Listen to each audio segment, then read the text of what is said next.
Happy Monday, happy Monday, happy Monday, happy Father's Day, happy Juneteenth. Welcome to Outlaw Radio. My name is Kevin Barnes. I'm the host of Outlaw Radio. It is anything and everything that's pertinent to foundational Black Americans.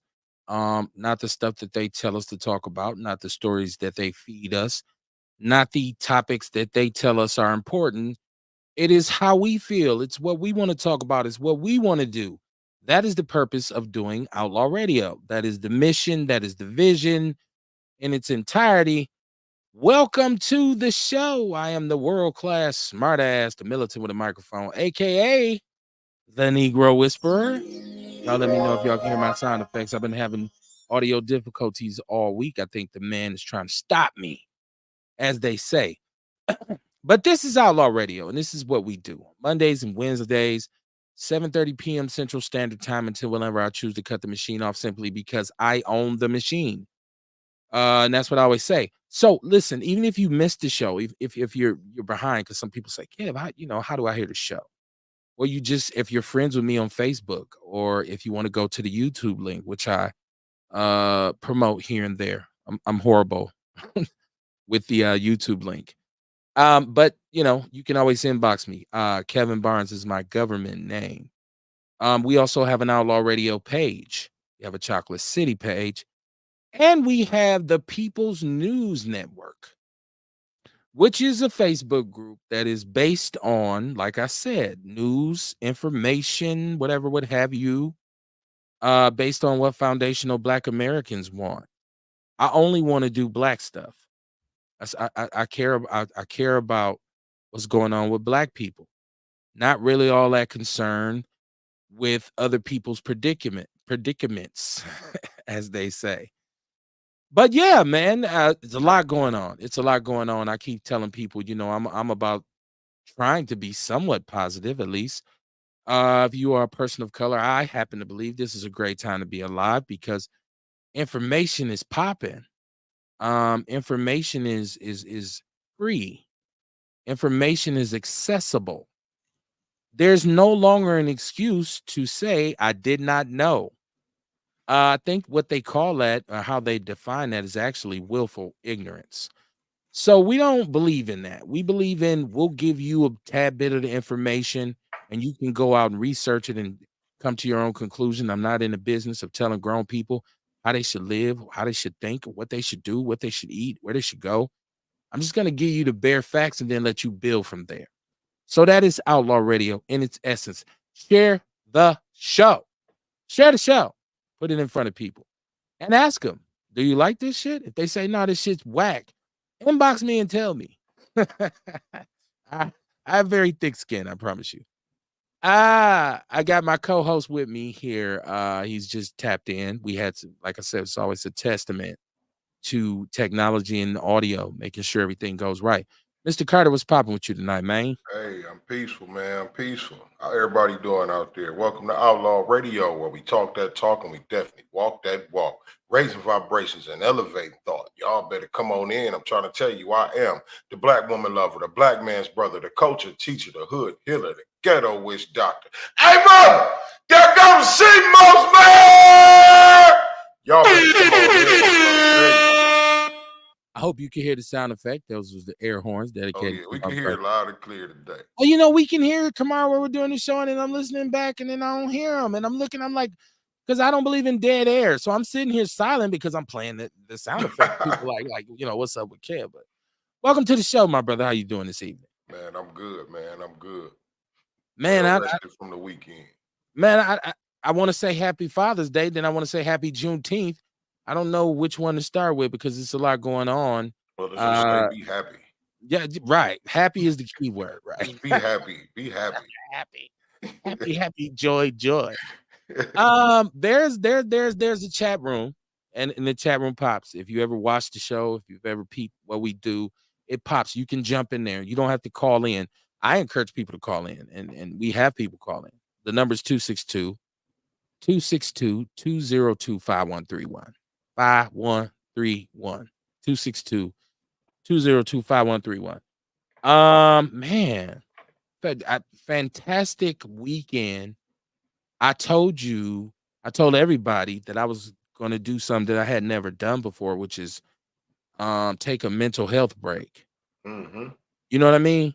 So Yeah. I want to start off talking to people about the importance of this, and this is something that I'm learning more about as I get older, because when I was young, I felt like I need to carry everything on my shoulders.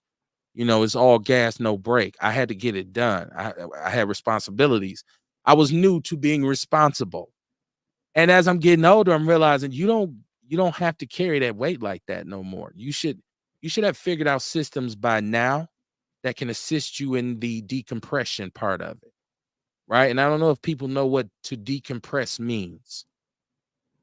Sometimes, because of who we are, where we are, and the times that we live in, we are just saddled with a bunch of negativity. We are saddled with constant strife, struggle, you know, just a tense mood in our community because we have so many people who are without. And so sometimes you just got to have a safe place, bro, where you can just kick back and just take a deep breath and say, you know what? I ain't tripping on shit. I ain't looking at my work laptop. I'm not checking my email. I'm not I'm not dealing with social media. I'm just up in here with it, up in here. And Right. so I tried that shit, and it just really was very, very, very relaxing and very rewarding. So I would encourage anybody out there who's feeling stressed out, feeling like I can't do this shit no more, or man, this shit is too heavy. Just kick back, man. Kick back. Take a mental health break. You know what I'm saying? Hey, Let your mind rest. right. Hey, look, and like you could do that throughout the day also. You know what I'm saying? Like it's Okay. moments throughout the day where you got 5, 10, 15 minutes even. You know what I'm saying? Where you could kick back and just get away from everybody for a minute, just so you can relax, so you can recenter, regroup. You know what I'm saying? And carry on with your day even. You know what I mean? You got to be able to unpack the little bags too. You know what I'm saying? You know what, Kamar? I'm working my way up to that point where I can Right. do it during the day because, like I stated, for so long in my life, it's been constant, nonstop, Yeah. just, you Yeah. know, But Kev, men are taught that. yeah. We taught that. You know what I mean? And that could be some of the toxic. It's toxic, but it's not. You know what I mean? I think it's a fine line, right? We taught our we taught where it's like you gotta handle it. You gotta get this done. You know what I mean? It's up to you. You know what I mean?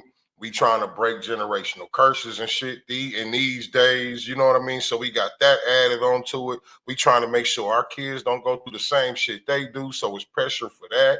You know what I mean? We worried about all the shit that's going on around the city. So then we got stress on that. You know what I mean? And it's just all type of stress that build up. You know what I'm saying? So like, yeah, you know what I mean? You gotta be able to take some mental time out. You know what I mean? Even if you just go to a hotel room, you know what I mean? Get you a hotel room, go spend the night, turn your phone off.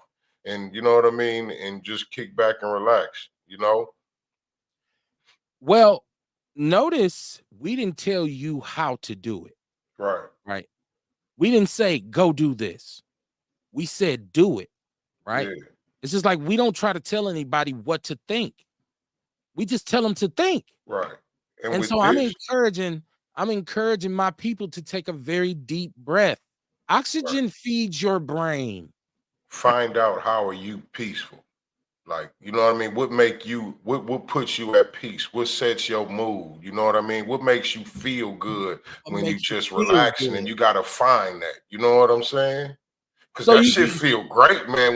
When you sit back and you just be like, you know what, fuck everything right now. Ain't nothing really important. You know what I'm saying? Just let go for it. Man, god damn, that feel good just to sit back and put your feet up and watch some TV and scroll through some channels and just say fuck it for a minute.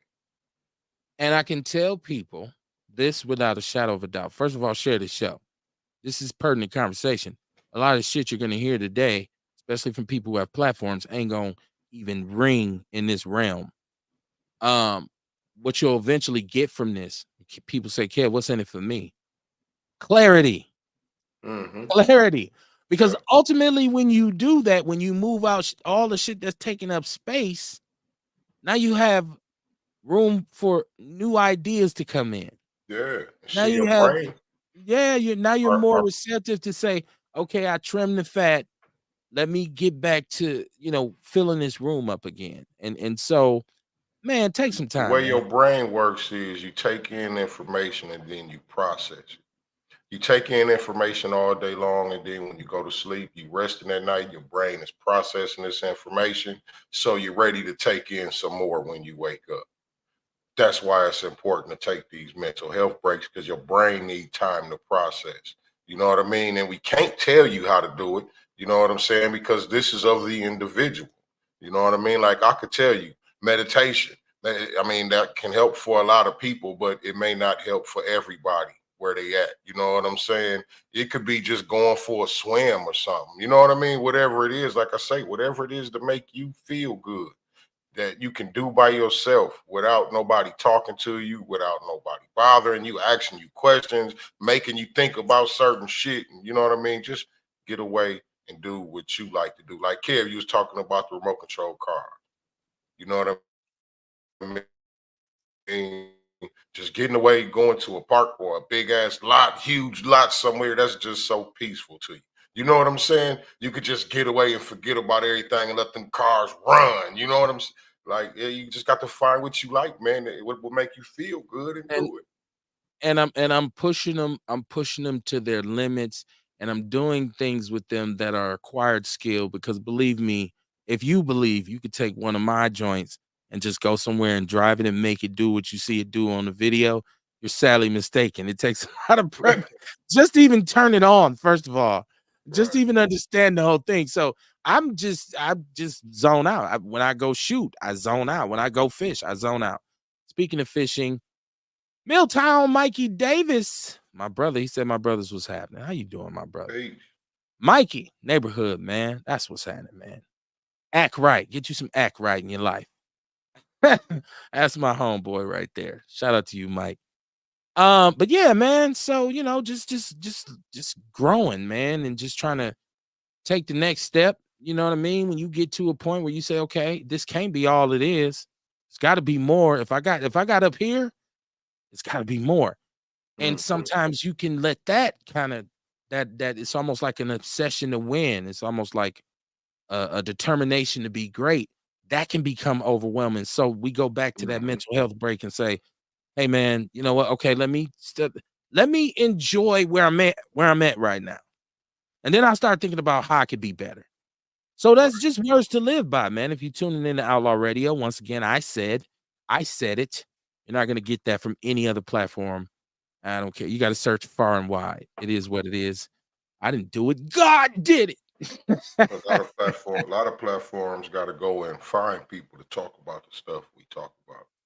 This is in-house. This is like in-house, right? Like. So yeah, man. Like I said, man, incredible weekend. I think it's Switch. When he said, although I love the sunshine, I still accept the rain. I still accept the rain. So Mhm. anytime it's raining really hard and crazy and furious, I like to be out in it, chilling, I think watching it. about my God. Yeah. Yeah. Yeah. So, but man, a lot went down over the weekend. There's a lot going on in the city. It's a lot going on in Black America. It's a lot going on, period. I said, I'm gonna start off by saying happy Juneteenth to everybody. I have been one who is uh I'm a cynical motherfucker, right? Like, let's just get that out the way. And I'm not see, I'm a realist, and I was raised by my mother always, it didn't matter how high you got. She always told me, you gotta have a plan B. You got to have you a contingency plan. So no matter how much you was winning, she always said, what about the rainy days? Because it ain't if something happens, it's when When something happens. So I've always, I did my outlook on things for some people can be a little daunting. They might say, God damn, this motherfucker, it's heavy, right? And Juneteenth Day is something I've been critical of just because of the way it's kind of introduced to us. And it does seem like, well, they give us these little crumbs and say, okay, nigga, go enjoy yourself. And that's one way to look at it. But then you have to look at it like the acknowledgement of the move.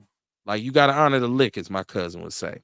So the fact that we were free, and there was a large groups of us. I'm sure this is the one group in Texas. I believe it was Galveston that it's recorded that they rolled up on them and they basically didn't even know they were free. I feel like that parallels to this day. I believe there's a lot of places we can go, Kamar, and talk to some of our people, and they'll say, "We free." Yeah, man. We free, man. Right. You know what I'm saying? So I take all of that We do it into it. on a podcast. We do it on the show. This is true. We do it on the show all the time, and niggas tell us we lying. You You niggas ain't lying, you free. lying. You know what I mean? You gotta understand it. You gotta think free. Is your Yeah, man. mind free? But a lot of our minds are trapped, and you know what I mean, still enslaved to a lot of the bondages that go on in the country. The side effects, Right, right? The trauma, the inherited trauma. right, You know what I mean? And if you come from where I know myself, I'm the son of sharecroppers. I'm the son of Jim Crow black people. So I already know in the womb I got a triple dosage of the angst and the fucking anger and the fucking aggression and the desire to say, fuck this. I know it can't. Before I even took a breath outside the womb, in the womb, my brain was already just pre programmed, right? Just inheriting all of that, right? And so sometimes you got to say, okay, I understand that, but there's a reason why I'm able to be here at a time when it's not like that. It's like I didn't live during them times, but because of my mom and the way she used to tell us about it, I feel like I was there. Like mm, I felt her anger. I felt her hurt. I felt when my mama would talk about Mississippi in the 1950s, you felt that shit. right. Not only because she was a great storyteller, but you could hear it in her voice. You know, my mother was talk about some tough Man, you can times. feel that energy vibrating off her body when she talking to you. I can just imagine, man. Yeah, You know she what I was mean? Because she had. I'm just imagining that she had to speak of it with passion too. You know what I'm crazy, saying? It was crazy. fire in there, man. This energy you feeling. You know what I'm saying? Yeah. And it You was feel the anger. and it was presented to me from her as I did that, but I made sure because in my mind I said, if I ever have children, they won't deal with this. And so no matter Right. how bad Milwaukee was, she would always let me know this ain't Mississippi. This ain't the 50s. Right. It could I be a don't want lot to worse. hear it. If I had what you had as a foundation, I'd fucking probably be a CEO of a Fortune 500 company. You know what I'm saying? So Right. people who say, "Damn, you're a little intense." There's no other way. I wasn't given the easy way. I was never told the sweet side of things. I was never told, "Hey, be sensitive, be I think emotional, I think be." to be successful, there's got to be a degree of intensity to it. I believe so too, and aggression as Yeah, well. it's got to be because you know what I mean. That's the drive right there to make you feel like I got to get it done. No excuses. Right. No excuses. They didn't fuck up. You did. Right. The system ain't fucked up. You are. Yeah. Figure out how to That's beat the system. Figure it how, out. figure it out. My mother has some dope lines, man, that she used to say, and that was one of them. Figure it out. Yeah. Get Figure your it shit out. together. Whatever You the better problem figure it is, out. figure it out. You better Handle figure it out. it and handle it. Yeah. Come talk to me when you got it figured out, right? Yeah. I don't have my mother as a grown man, she never told me that she didn't help me get over nothing. She said, shit, I didn't gave you all I can give. You better go figure that shit out. Come talk Right. to me when you got it figured out. I want to hear this sob story shit.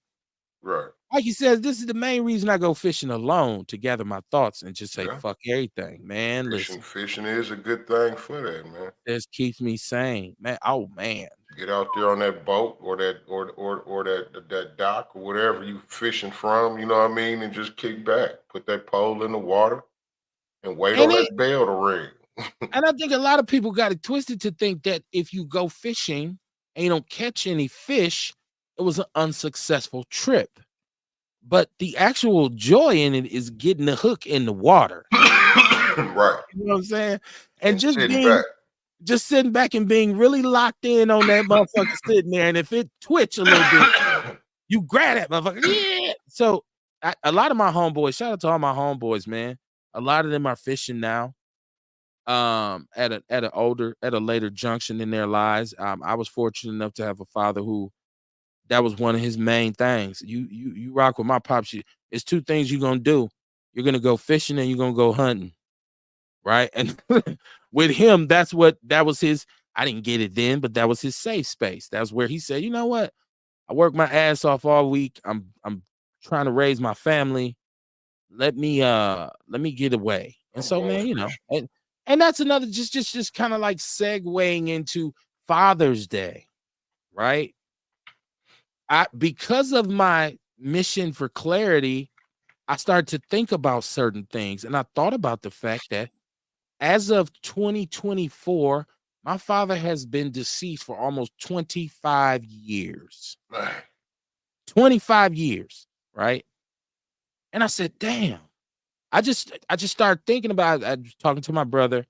Shout out to my brother Bear Meat. Bear Meat's coming back, y'all. Y'all gonna see Bear Meat in the studio with me pretty soon. Bear Meat's coming back. He's coming back to the mill. We spoke about my pops, man, and he and myself and my nephew were on the phone. We just kind of started talking about, how pops was when we were, because he was another one who was just, just this survivor, that just didn't have any excuses. right. I never heard my father blame anything on where he came from.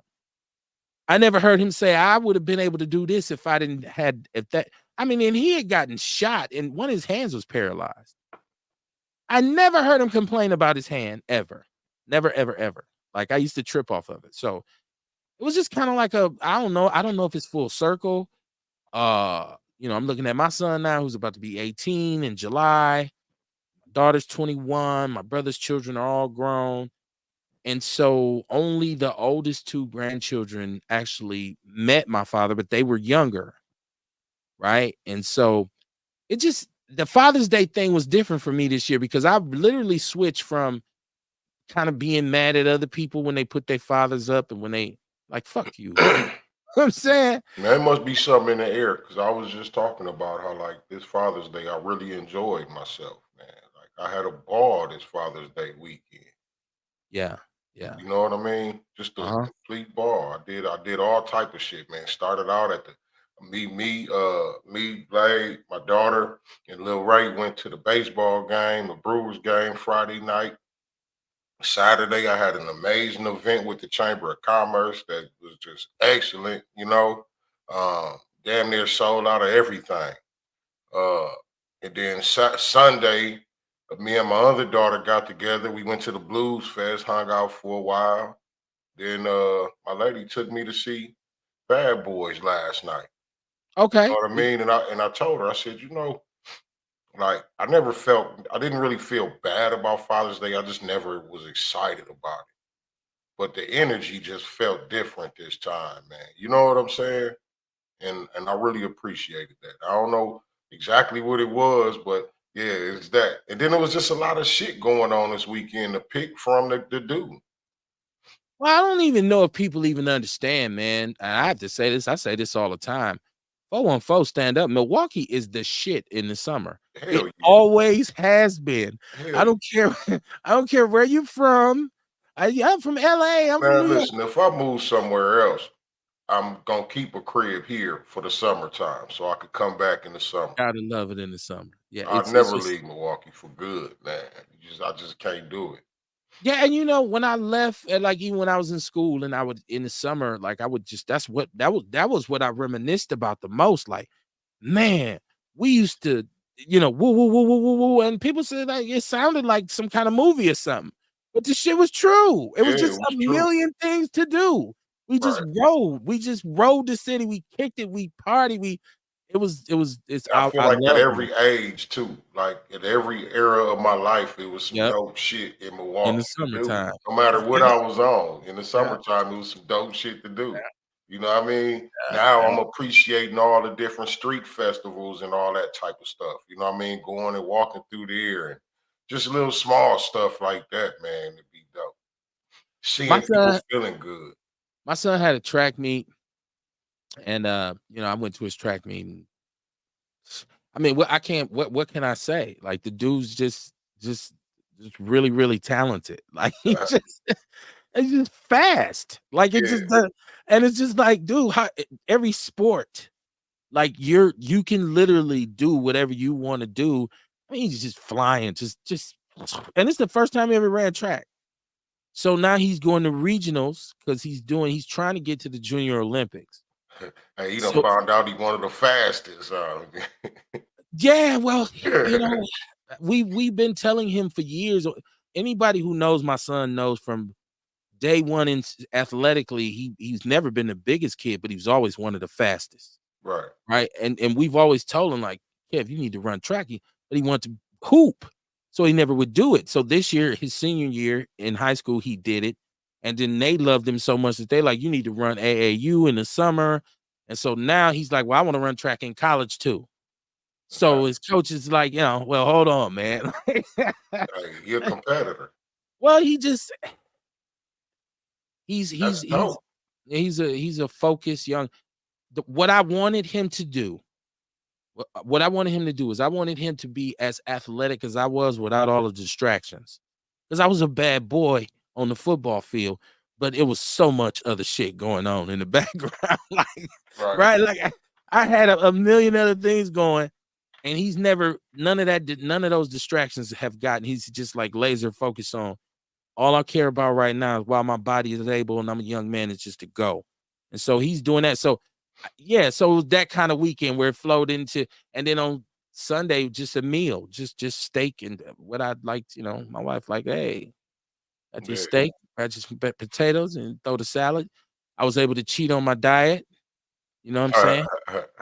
So yeah, man, dope weekend. I hope y'all had a dope weekend. If you lost anybody over the weekend, prayers and condolences to you and your family. I see these big news about the sister. I can't remember her name. I guess she was an activist. She was murdered. Did you know this sister? Who? I can't remember her name. I can't pronounce her name. I'm sorry. Uh, Ah. She she uh she was murdered. She was murdered by a McDonald's. I guess they found her body by a McDonald's. So I know people still lost. I know there was a 4-year-old who was hit by a vehicle in the park, lost their lives. I know teenagers shot, a couple teenagers shot, but I mean, like I said, it's about balance. It's about balance. Our city is trying to ascend. And I just, you hear me just harp on the leaders here because I feel like their leadership kind of is preventing that. I feel like the leadership in Milwaukee is stunning Milwaukee's growth because I just see a lot of foolishness. We'll talk about the NPS shit. We're gonna talk about that shit. Right. Like, but I just you feel like our mentioned leaders, and then Snoop came, right? I was Like so gonna say Snoop, we got a leader under fire right now. He been well, catching yeah, hell all day from the people. Snoop was, and I don't know, are they mad at DC? I don't know. I Because think DC they gave him, they I made think it it's more just the look period of how they do. You know what I mean? They talk because see, I've been seeing a lot of people talk about how Milwaukee love people who ain't from Milwaukee. You absolutely. know what I mean? So it's more an anger of that, more so than mad at DC. I think it's more of a question to DC. Like everybody want to know why. What has he done for Milwaukee? You know what I mean? Because see, me personally, I could think of a whole lot of people in Milwaukee that probably deserve a day that's been putting on for Milwaukee for a long time. You know what I mean? So I think it's more of anger towards that than DC. And it's just fucked up that he's one of the politicians in Milwaukee, one of our people. Like, why are we focused on that? You know what I mean? And I feel like they had to just decide this within the last couple weeks. You know what I mean? He ain't did nothing for Milwaukee. And I love Snoop. You know what I mean? Much love to him. I ain't saying he ain't did nothing for hip hop. You know, he did a lot. He do a lot for kids and he do a lot for the community, his community. You know what I'm saying? So I commend Snoop 100%, but I just feel like I know a lot of people who I think deserve a key to the, I'm not a key to the city, but a proclamation Proclamation. day. Yeah, You yeah. know what I mean? Before that. Well, I mean, with all angles considered, shout out to my boy, Claude got shot. Snoop was one of the financiers of that documentary. When Right. Claude got shot, we had Claude on here. Shout out to Sister Samantha. They won an Emmy for that joint. That's what's up. Snoop was one of the funders of that, but I don't know that that's a direct service to Milwaukee. I feel like if it's an entertainment thing, the young brothers who just hit the Billboard charts and kind of broke through should have been given They an could have got opportunity more. to throw, yeah, to throw pitches, to throw the pitches out and all this kind of stuff. I feel like I understand the move. I understand Potawatomi has a new concert venue and they wanted to, get it cracking. Um, But that's cool. That's what Potawatomi supposed to do. They yeah, did yeah, they did what they was supposed to do. Pay an entertainer to come in and do a concert. It's right. just that our leaders decided that, well, shit, since he's here, let's give him a day. Yeah, What the fuck? yeah, You know what I yeah. mean? I feel like and I don't think he's gonna come back. I don't think he plan on coming back to Milwaukee to do nothing in particular. You know Unless what it's I'm saying? another I don't check. think. But that's why I say this is why it's like for me, it's a question. I want to know why do you feel like he deserve a day in Milwaukee? Yeah, and like I said, I think Snoop, let's not understate the fact that Snoop is an icon when it comes to Black culture and hip hop and just like he's a great story of a brother who came from the trenches and you know he's been able to hopefully create some generational Yeah, wealth for him and his I family. commend that brother. That's Too. all great. That's all Right, great. But you coming into a city where it's hard on us. You coming into a city where we struggling like a motherfucker. right. We broke as a motherfucker. Motherfuckers working 2 jobs and still can't even hardly pay their fucking rent. I don't know if that's too Straight many up, F-bombs in a row, but I feel like the emphasis needs to be placed there, right? straight up. This motherfucking city is a son of a bitch, and it's eating our fucking young people alive. They are in the midst of full-on gentrification, right? Yep. We are up top in almost every negative category when it comes to Black people, and we're 44% of this population. And we have a bunch of skin folk who ain't kinfolk in positions who refuse to rock the boat or think outside the box. In essence, they are what we define as bots. You're affable Negroes, you're magical Negroes. You trying to get a piece of the pie like everybody else. And as soon as you get a position, you doing it on our backs, just like everybody else. And you're not even honest. Where's the integrity? Lies after lies you know how I know when one of them is lying, Kamar? Mm. Because they talking. I literally just really watch things over and over and say, maybe Shit. it's me. I'm always willing to say, maybe it's me. That's the first thing I do when I got a problem with something, say, maybe it's you. And sometimes it is me. Sometimes it is me. You just one of Right. my I quirks. always try to find my place in it. Like, where's my error of thinking at? Right. Am I missing something here? And then I say, nah, Kev, this ain't you. It's them.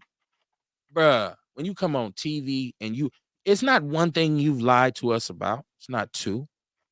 It's not three. It's like 4 or 5. All the way back to the fact that when we had these issues in the Deer District, you put a curfew downtown. Right. Well, I'm here to tell you that ain't where the murder, death, kill is, my brother. And you know this because you're from the community. But what you were doing is you were protecting your handler's assets. And I guess you thought some of us didn't know the play. I guess you thought some of us didn't see it.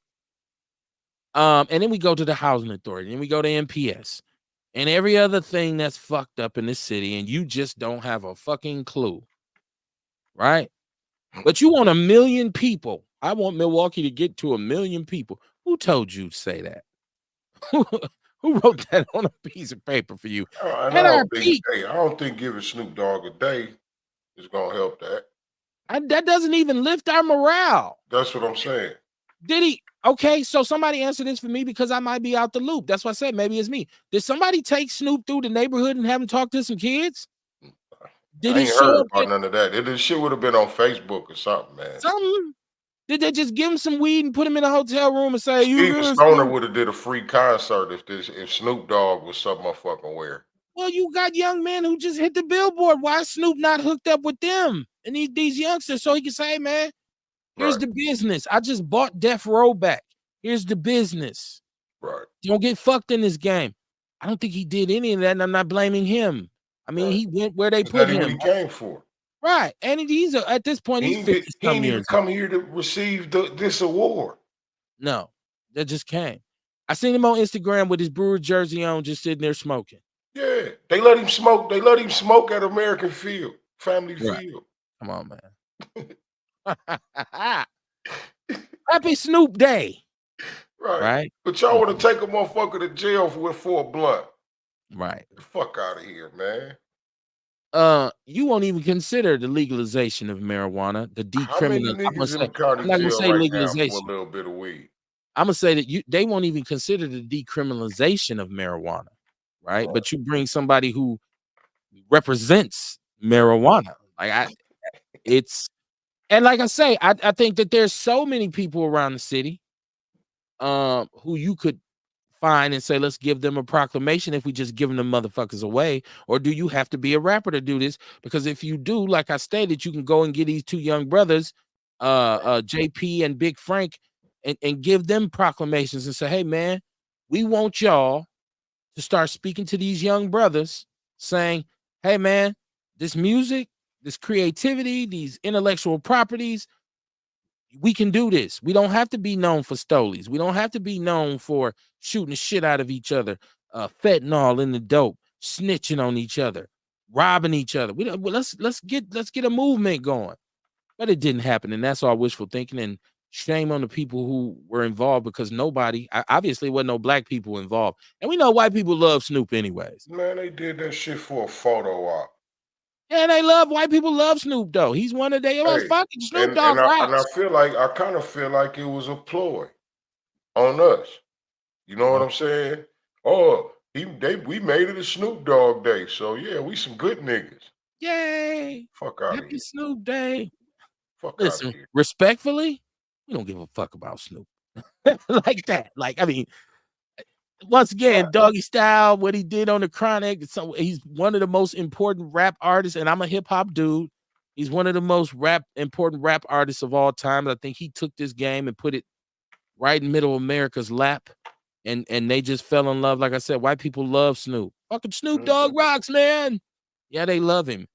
But in this case, what's going on in this city, what we looking at right now, but what was just exposed in terms of what they're doing with our public school system, which directly affects our children, we don't give a fuck about Snoop, right? There's millions of dollars in taxpayer money that's being misappropriated, and it's being taken from us. The people here are living hand to mouth. We extreme poverty in this fucking city. We got a we got a mental health epidemic that ain't nobody talking about. It's summertime now.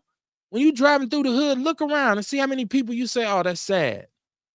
People standing on islands begging. A lot of these homeless people are afflicted by mental health issues. What Mhm. what's going on? Why aren't they being served? Our public health. If you don't notice right now, when I was young growing up here, there was hospitals all around the city. There's right now they've been strategically removed. We have clinics. You know where the big hospitals is at now? In the wild counties and in the surrounding suburb areas. We got clinics, right? Nobody ain't talking about that. Nobody ain't talking about that. Systematically, they removed. And once my white people start to come back into the neighborhood, they'll come back. But you know, that's what I'm saying. We don't give a fuck about Snoop. Snoop, we love you, bro, but all right. You know, Hey, he probably laughing like a motherfucker, like, damn dog, I went down there to do a show and them niggas gave me a whole day. it's Snoop Day in Milwaukee. Niggas say, where the fuck is Milwaukee? Well, That shit's somewhere in the that's Midwest, just man. almost embarrassing, man. It's clout chasing on a high level. It's dick riding. There you go. That's the outlaw way to say it. We don't even gotta say clout chasing. And I guess, Dick ride, man. What the fuck? Did nobody ask for that? Why they can't do shit that we asked for? maybe we don't ask loud enough. You know what I mean? They can't do shit that we asked for. Oh my God. 262-202-5131. It is Outlaw Radio live from the basement on a Monday evening, our first show of the week. Of course, we are on Mondays and Wednesdays, 7:30 p.m. Central Standard Time until whenever we choose to cut the machine off because we own the machine. Shout out to our sponsor, Fletch, with EPU SDS. And you can see on the screen that website is up there, EPUSDS.com. If you are interested in learning self-defense, learning how to use your hands, if you ain't got them hands naturally, then you need to call my brother. If you a sister, and I would encourage sisters to learn something because it's not safe. And it's cool to say, well, black men don't protect me. Sometimes you gotta be a little proactive on your own. You can fight him off until he get to the door, right? And by the time he come out, you already, So hit up my brother Fletch, man. My aunt L. Bay Booker, how you doing, my sister? She said this is the distraction from the realness that's going on in the city of Milwaukee. It's more important things going on than to worry about Snoop got an award from Milwaukee. She says Snoop is laughing at us, saying them plantation mentality ninjas mad. First of all, I don't think you should be mad. I don't think this is worth, raising your dander up, as my mama Right. used to say, but just to recognize it and say, well, this was some dumb shit, right? Right. Just like we talked about Father's Day and Caitlyn Jenner. This should be one of them. This should be one of them aha moments. Right. Aha. Now you So they bullshit. really don't be on nothing big. Right. They really ain't on shit. Aha. I get it. It's the stupid shit. Like Caitlyn Jenner talking about, oh, fatherhood was one of my greatest experiences. And why the fuck you change into Caitlyn? It seemed like you want to be a mama more than you want to be a daddy. Like sometimes you just gotta just see stupid shit and just swat it away. Just swat it away. Like get that shit out. That's just dumb. But like I said, shout out to Snoop, man. It's the days and the times that we live in. And I think we need to be more vocal. I never hesitate to blame us, myself too. I say us. You don't hear me say those people. You don't hear me say certain people. I say us. A lot of this shit is self-inflicted. But I get it. I get it. If you pick up a gun and you don't know what a gun is or what it does, a very, very bad accident can happen. Right? I don't know if ignorance is an excuse for some of the stuff we deal with, but sometimes it is, Kamar. Sometimes it is that people just they're not programmed Well, correctly. I'm just saying, I hear what you're saying. I'm just saying ignorance ain't an excuse. Cause like if you ignorant to what a gun does and you get up and play with it and you shoot somebody, like it ain't no excuse. They did. You murdered them. You killed them. You know what And I'm murder saying? yourself. So that's what I'm saying, or yourself, you know what I mean? And that's why I say, like, okay, yeah, in some situations, yeah, ignorance may be excused, but in most, nah, because with law, it's not. You know what I mean? If you break a law not knowing you breaking the law, you still going to fuck to jail. You know what I mean? If And you and speeding and you don't know that the speed limit is 30, they still giving you that ticket. and you get to this thing, like I stated, about willful ignorance. I Right, believe at a certain point you choose to be ignorant because that's right. the easier path. It's what listen, take it from somebody who's been in both sides of the fence. It's way easier to not give a fuck than it is to care. Man. Right. Because when you ain't giving a fuck and you out there and you just like I said, we always talk about being in survival mode and you just coasting. It is easy because there's no accountability. It is what it is. I do shit. You know what this is. But when you start saying, nah, you know what? Shit. I'm responsible, man. I gotta do better than this. Oh, the whole game changes. It changes. And so it's easy for people to give up. And that's why I always, anytime I ever coached any sport or mentored any youngsters, I would tell them quitting is the easy way out. Yeah, I'ma quit. That's the easy way out. Tell me you're gonna get better. Tell me you're gonna keep working. Tell me you're trying to figure it out and you want all the help you can get, as opposed to saying, man, fuck it. Because once you say that, I can't help you. Because if you don't care, How can I can't make you care. Right. So, Don't that's nobody just want to coach a loser. why. And you're not a loser unless you have a Well, loser's mentality. that's what I'm talking about. I Right. mean, and if they ain't trying to be receptive to you, I mean, you got to kick rocks.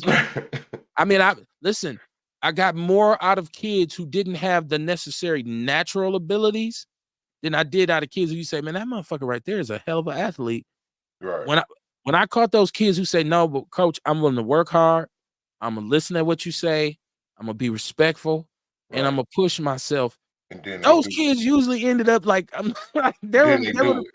Hey, yeah. I was just watching a video with Marshawn Lynch, right? He was at one of his camps, one of his football camps, and there was a couple parents. You probably seen this, and they was Yes, upset with him because he got loud, cussed at the because kids, he kicked them cussed them. out the drill, and everything. Yeah, They didn't get it, and that's basically about what you talking about. You know what I mean? If the kids ain't receptive, you got to get rid of them. You know what I mean? And he really wasn't getting rid of them; he was disciplining. weeding them out. Right, All the weak shall fall by the wayside. But I love Marshawn Lynch saying, and that's really another contributor to this being this phenomenal Father's Day weekend because they let that image go. And a lot of people might say, the ladies are getting at him, but they didn't pay attention to the fact that Marshawn was saying, is there a man is with there you? a man with you? Right, Is that was his dope. father here? Right, And none of them produced a man. right. And Cause, he cause see, refused to say, oh, shut your ass up. You don't know that. He just kept saying, look, and I'm not see, gonna be arguing with you. right. And I feel like this, right? Men shouldn't be arguing with women because Never. they don't know how to go back and forth with men. You know what I mean? Like, Kev, listen, like if me and you talking, we going back and forth about something. It's certain lines we ain't gonna cross. Like, you know what I mean? I ain't finna to you. You know what I mean? Because now you Right. feeling now it's like, hold on, dog.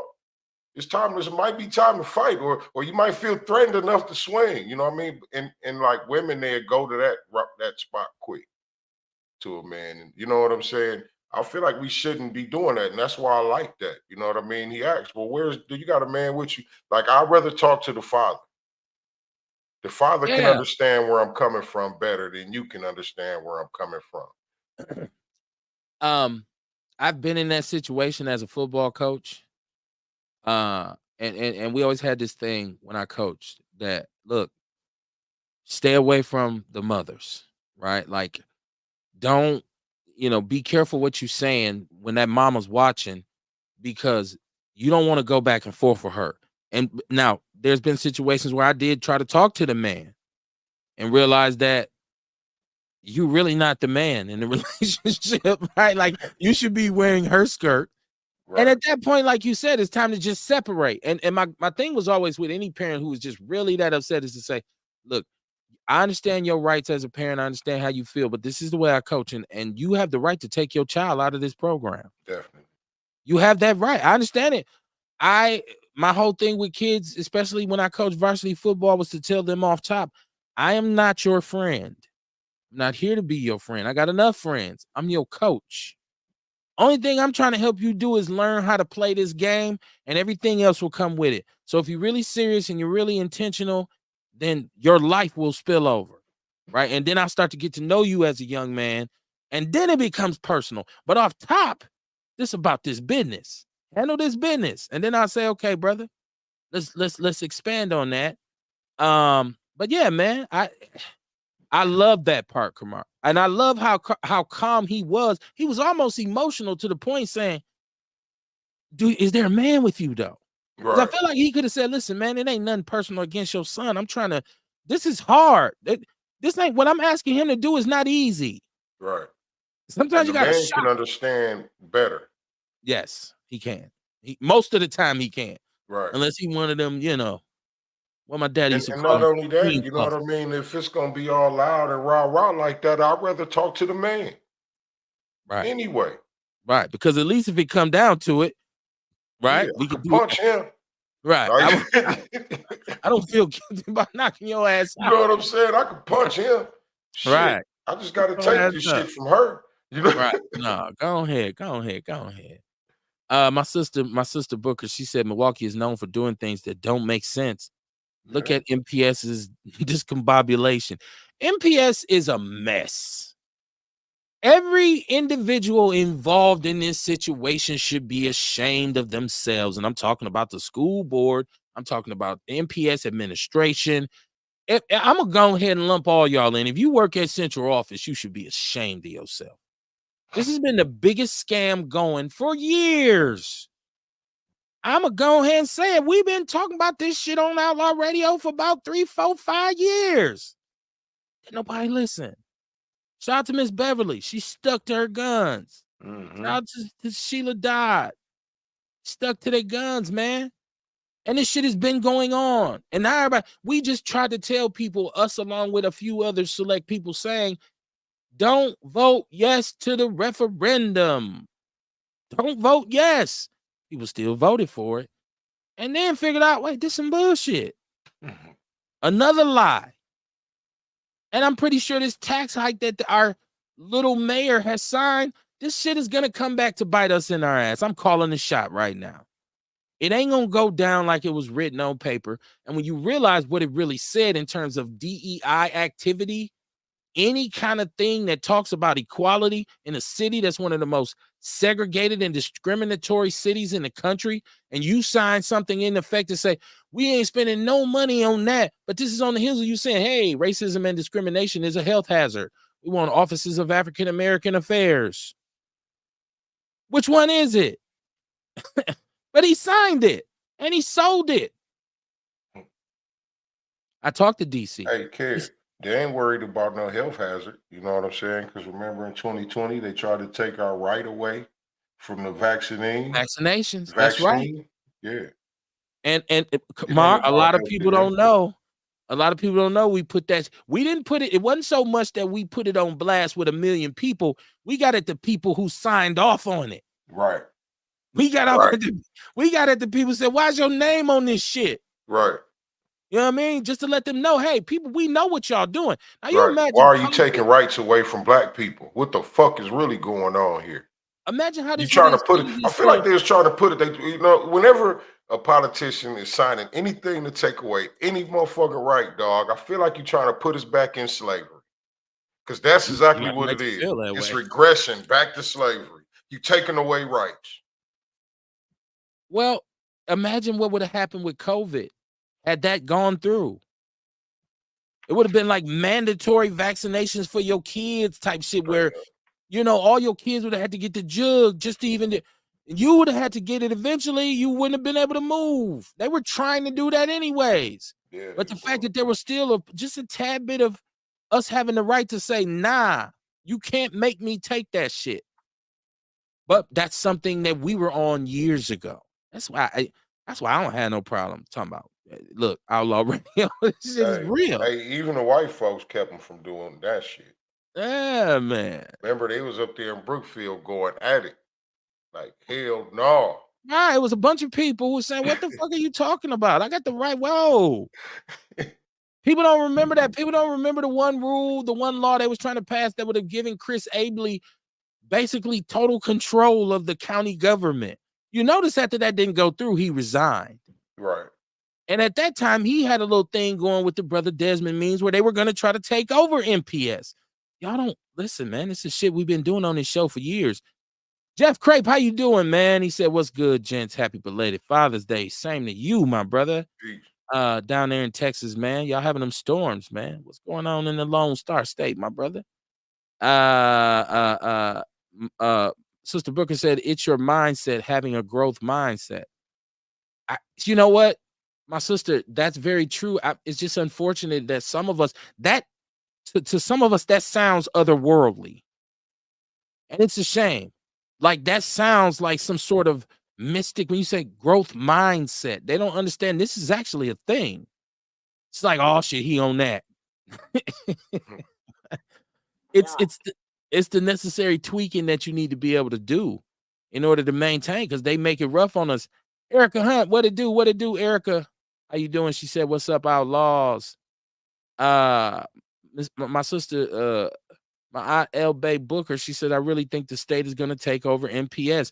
Well, the update on MPS, right, is that they did get a budget submitted, and they expedited this process.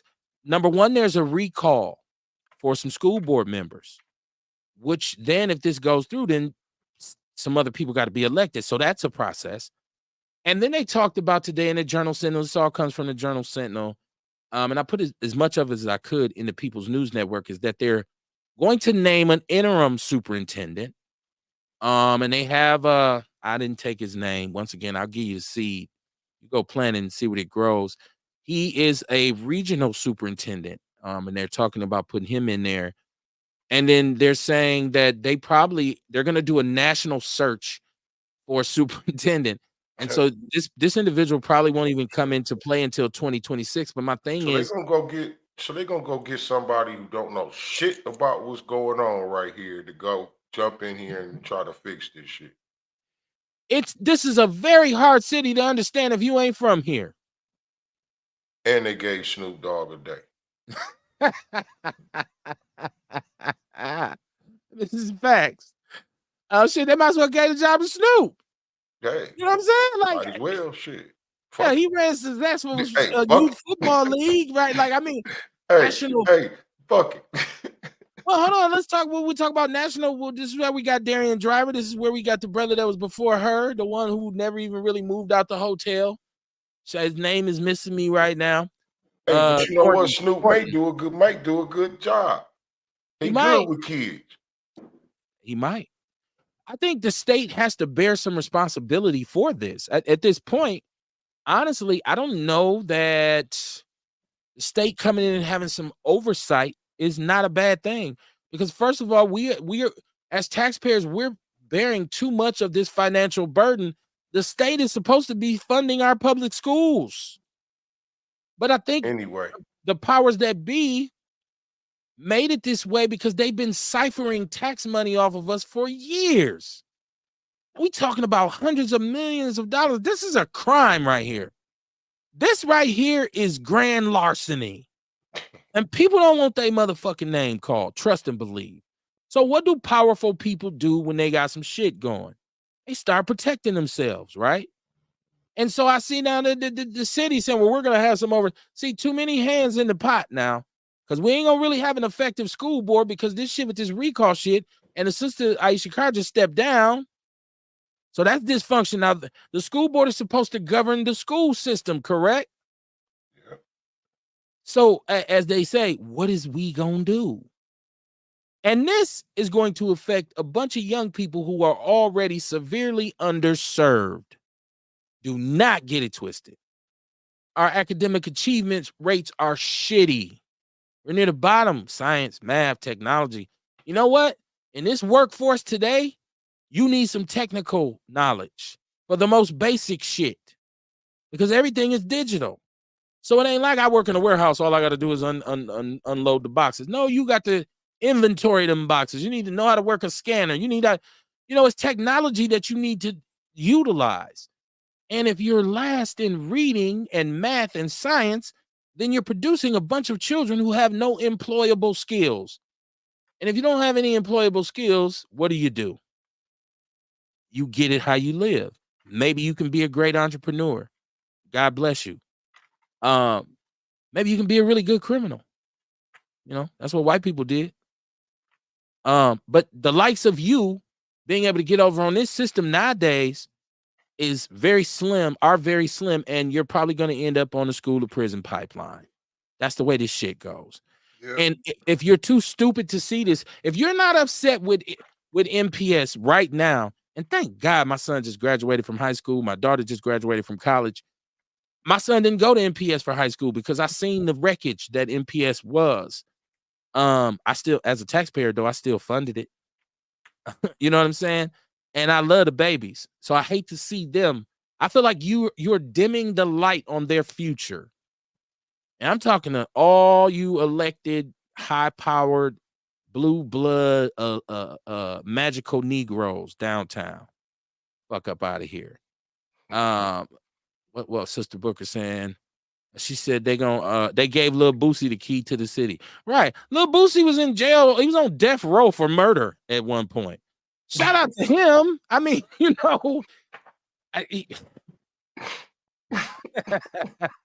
I I just said that shit out loud, right? Can Mike McGee Sr. get a day? You know what I'm saying? Can he get a mural? Right. Can he get a statue? Right. You got a building named after Harold Breyer, who is known as the Bull Connor of the North. One of the most racist motherfuckers ever. Do you know who Bull Connor is? I don't know if some people even know who the fuck Bull Connor is. You seen Hey, the does Black Al Lives Matter? Jarreau have a day in Milwaukee? I think Al Jarreau may have one. I think he Okay. may have one. Maybe that. Can You know Baby what I mean? Drew And get I'm one? saying that because, you know what I mean, somebody like that, entertainer like that, I can understand because he's actually from Milwaukee. Yes. I'm saying.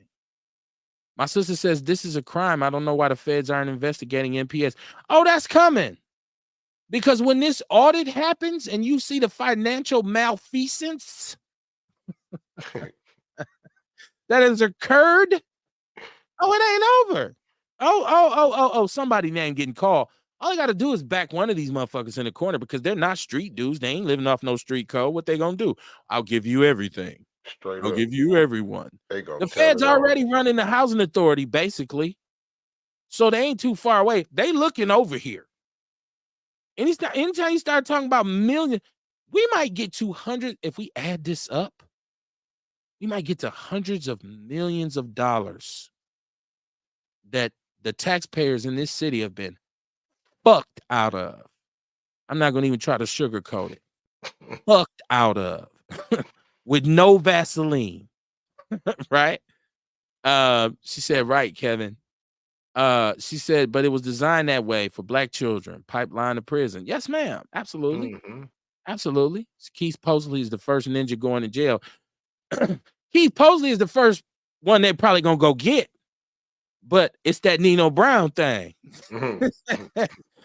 This shit bigger than Nino Brown. I'm not going by myself. It's some nervous motherfuckers right now. Just like the sex trafficking motherfuckers is nervous as shit that Puffy is going. They looking at Puffy like, oh my God. You know, I seen a documentary coming out that said it's called Epstein didn't kill himself. I'm sitting there like, oh shit. That sound like a title, a Tubi movie. Right. That's Epstein not, didn't kill himself. Of course he didn't kill himself. And if Puffy go to jail, if he make it a trial, boy, some of your favorite celebrities is gonna get their name called. going down. And Going if down, Keith, fool. and You if going they go to down, fool. Mississippi, if they go down to Mississippi where my brother Keith Posley, Mayor call him Keith. I'm gonna call him Keith too. They go down to Mississippi Right, where yeah. they say he's building this lavish estate, and then the feds say, "Hey, yo, come with us." He gonna go to singing like Diana Ross. Yeah. Boy, it's gonna be motherfuckers running, boy, jumping out. Willie D say jumping out of windows. She said, right, Kevin. Yeah, well, we know we seen this. We seen this with Willie Hines. We seen this with Michael Bonds. I have to remind people all the time, just to show you how long this corruption has been going on, and even myself, we talked about this once again. When Michael Bonds, who was over the school board, admitted that he took bribes from Raheem Islam, who was just sentenced in Philadelphia to years. He was caught and admitted that he took bribes. He gave them a school building. They had the best thing going besides pimping and hoeing. Charter school. Getting money. And then they stalled his sentence because he was willing to cooperate. So I don't even know what his sentence is right now. Right? But you got to think about, like I said, when Willie Hines got caught up taking a bribe, what was his sentence? It was light work. Now, I'm not, they say, Kev, you can't just really call people snitches. But we know how this game works. You get down there, they show you they got you, they throw a number at you, and then you say, let's make a deal. That's how this shit go. I stood on my own. Sure you did. Sure you did. I used to work in the Hyder building, and it's gone now, high intensity drug trafficking area. And people say, Kev, I knew you was a cop. Not a cop. I was doing community organizing for Safe and Sound, and our headquarters was in the Hyder building down on Michigan. I say this all the time. There were certain doors we couldn't go into. There were certain parking structures we couldn't go into because that's where they brought the informants. And they would say, you may know some of these people who we bring down here. Matter of fact, I went through the wrong door one time and was kindly escorted back to what part of the building I was free to go into. Excuse me, sir, where are you going? Oh, I just started working here. I'm just trying to find my way to. Oh, really? Okay, well, let me show you where to go. And they had an office for every law enforcement agency from the FBI down to the Coast Guard in that building. And they would collaborate on, they had all the pictures of all the drug dealers and stuff that they had done. So, and I kept saying, why we can't park in there? Well, because that's where they park and they bring in the informants. And there's another building downtown, a federal building, where them cars go underground. Now, tell me about your thugging. Tell me about your gangsters. Tell me about your hood niggas, rich niggas, baller niggas, snitch ass niggas. That's what they is. Only a few of the real ones go in there and don't say nothing. And shout out to y'all. If you went in there and stood your ground and did your time and said, fucking, I ain't gonna talk, shout out to you. But we know that that's not always the case. And that's certainly with these politicians, because they most of the time is, soft shoes anyways. I mean, they in that field because they ain't street dudes, right? And so they ain't built for that. They ain't built to go do no time on no Fed prison. There's something else I've been talking about for a long time, and that's why I was reading the USA Today, and I thought it was very funny that these researchers, some of which have worked for Harvard, which is, Harvard is the esteemed institution of higher learning that it is. They've come out and they've said that they believe that aliens are here and have been living amongst us and hidden for a very long time. Now, come on, I'm sitting there thinking, I know I heard that shit somewhere before, right? They've even given this a name. They've given it a name called crypto-terrestrial. Crypto-terrestrial, right? And they've stated that, for a long, and see, this is based on the fact that they said it's not just space that people don't understand. When you start to talk about the ocean, this is a 3, 4, 5, 6% of the ocean has been explored to this point. So we don't even know what's in the ocean. And they've stated that they believe that there's alien life forms in the ocean and have been for a very long time. And so I feel like when you start seeing shit leak, they ain't telling you what they think. They telling you what they know because they part of the conspiracy to hide it. But I've said I believe that for a very long time. Look, it's enough funny looking people out here. I know some of y'all aliens. I know some of y'all. Have you ever sat and just watched people? There's some ugly motherfuckers in this world. This funny looking motherfucker. I'm not trying to shit on you because you're ugly. I'm just saying you're funny looking, and not even in a just like unattractive way, but like you're very strange looking, right? Like the way your features are set up. There's some aliens. When you look at these athletes, big giant 6'8" motherfucker can run fast and leap, and this motherfucker's an alien. I just don't get. We got a whole league of them. We put them in the NFL, we put them in the NBA, we put them in baseball, we put them in tennis, hockey, you name it. Now think of some of the shit you see athletes do. He said, how the fuck can he do that? That's impossible. I just practice really hard. No, your ass is from Uranus. Don't even have me go into I told you about the reverse engineering. I look at technology and I say, there's no way we have been this enlightened from 1900 to 2024 and made the technological footsteps that we have when we lived for hundreds of years with lanterns and mules and horses. And then all of a sudden, you got everything. You live in a whole organized city with an electrical grid. You got fiber optic communication. Hey, they wonder how they were still wondering how the pyramids was built. Exactly. Right. But the pictures they showed us was, well, they had a lot of slaves. Yeah, I know. You know what I mean? They don't want us to believe. They never wanted us to believe in aliens or whatever. That's right. Like, and I feel like if that was the case, you know what I mean, the aliens probably would have been our people. So maybe we are aliens. Us. Yeah, maybe we are aliens. I'm a Parliament fan. The mothership connection, my brother. I ain't Yeah. listen. Did you say I ain't fucked up about that idea? Nah, who look at us. Look at us. Hmm. There's nobody like us on this planet. Nobody. Nobody. I'm talking about our biology. I'm talking about our the depths of our understanding, our wisdom. And they've tried to eradicate us for thousands of years. Yeah. Many. Whatever great societies we had, they came and just fucking destroyed them. Right? So I look at you, right, Kamar, us. Yeah, I mean, Mhm. yeah, brothers who white dude shooting basketball through a peach basket. Black dude come in, jump from the top of the key and dunk the ball. Right. Watch what I could do, motherfucker. He's just so fast. Beat that. Right. So yeah. I've that's my Parliament, man. That's me. That's me. I'm a Parliament. George Clinton. I'm a funk baby. I was born in 75.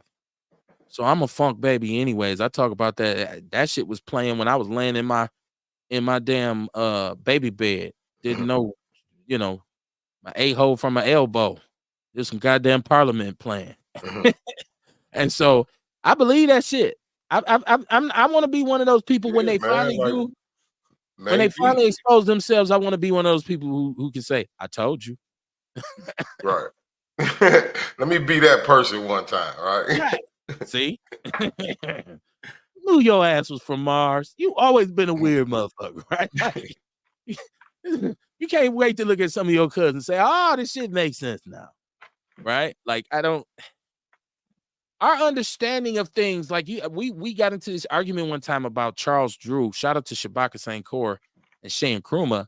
And they were talking about Charles Drew, and we're talking about how he died. And I was telling them that it's actually not true what they say. He's turned away from a hospital because he was black. That's actually not true. That's not what happened to him. And so I started, but you think about what he did with blood plasma, like his understanding of how you figure this out. Mhm. How did you figure this out, man? So once again, it's us. It's when they say were they amongst us, maybe they was talking about us in anyways, Kamar. Yeah, they just don't want us to understand it or think. Right. Because we might really take that shit to heart. Our Like, melanin is made of the same stuff as outer space. We made of star dust. These minerals is weird, man. Like it's weird. Like we may be them aliens, man, and now they want to start saying, "Oh, we living amongst aliens." crypto terrestrial. Crypto terrestrials, ain't that some shit? They And sure know how to put some names on some motherfuckers, don't well, Kamar, the funniest thing is what you're taught is that the most powerful thing in this universe is the sun. they? Mm-hmm. It's the most powerful thing in the universe.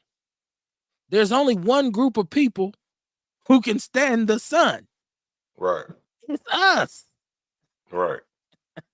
When you And think we about the made out fact, of everything this earth is made of. think about the sister Henrietta Lacks, the super cell. How much medical research is based on her cells? Right. I mean, don't get me wrong. People might think you crazy if you start. Aha. You might think you crazy if you start talking like this, right? Aha. Aha.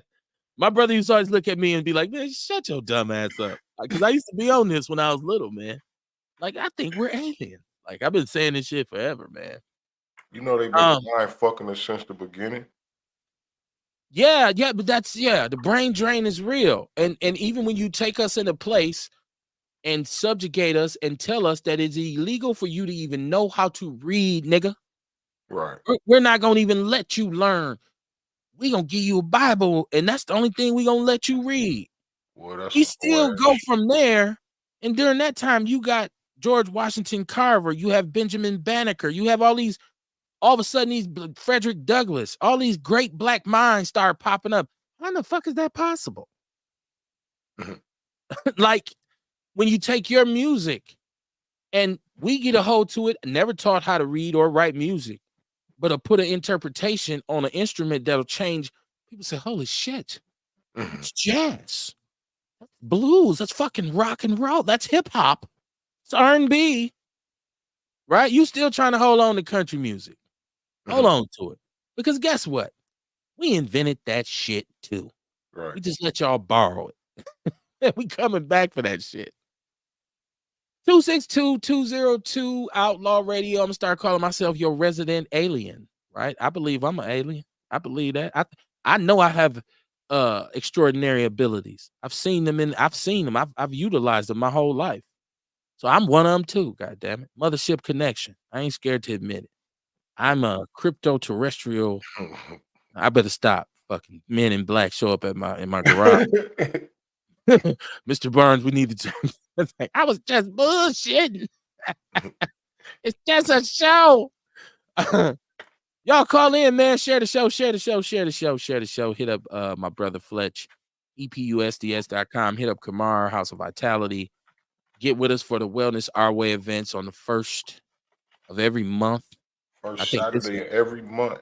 I think this one's gonna be real Hey, dope. listen, we got something dope this month, man. I got a brother that come in that's gonna help brothers expunge and get pardons from their felonies. Say that again. I got a brother that's coming in. His name is Doyle Spruer. He gonna help y'all get y'all felonies expunged or pardoned. Gotta get down with it. Gotta get down with it. That's right. Shit. If you can give Snoop a proclamation, goddamn it. And I know We my need to people give say, that "Hey, brother a date, a proclamation. there's so many people who deserve it." They need to give Beverly Williams a proclamation, man. Beverly Williams can get a proclamation. They need to give her a Hey, listen, I don't want nothing. I don't want nothing from y'all. Give it to her. Give it to her. Straight up. Uh, Mama Jenkins, how you doing? She said, "What's happening, my outlaw family? Sending greetings from hot Mississippi." She's in Kosciuszko doing that reunion and seeing hubby Hey. family. She said, "Anyway, who's next in line to get a key next to this ragged ass city? Milwaukee have too much shit to go on at the same damn time." Yeah, he is giving keys away. You want a key? You want a key? You want Right. a key? Right? Like, Anybody can come in Milwaukee, have a piece of this motherfucker. I mean, and shout out to DC Crowley, who's that's my brother. What can I say about DC? And I understand DC's position. Um, I just wanna ask the question, man. Like, why do they feel like he deserved it?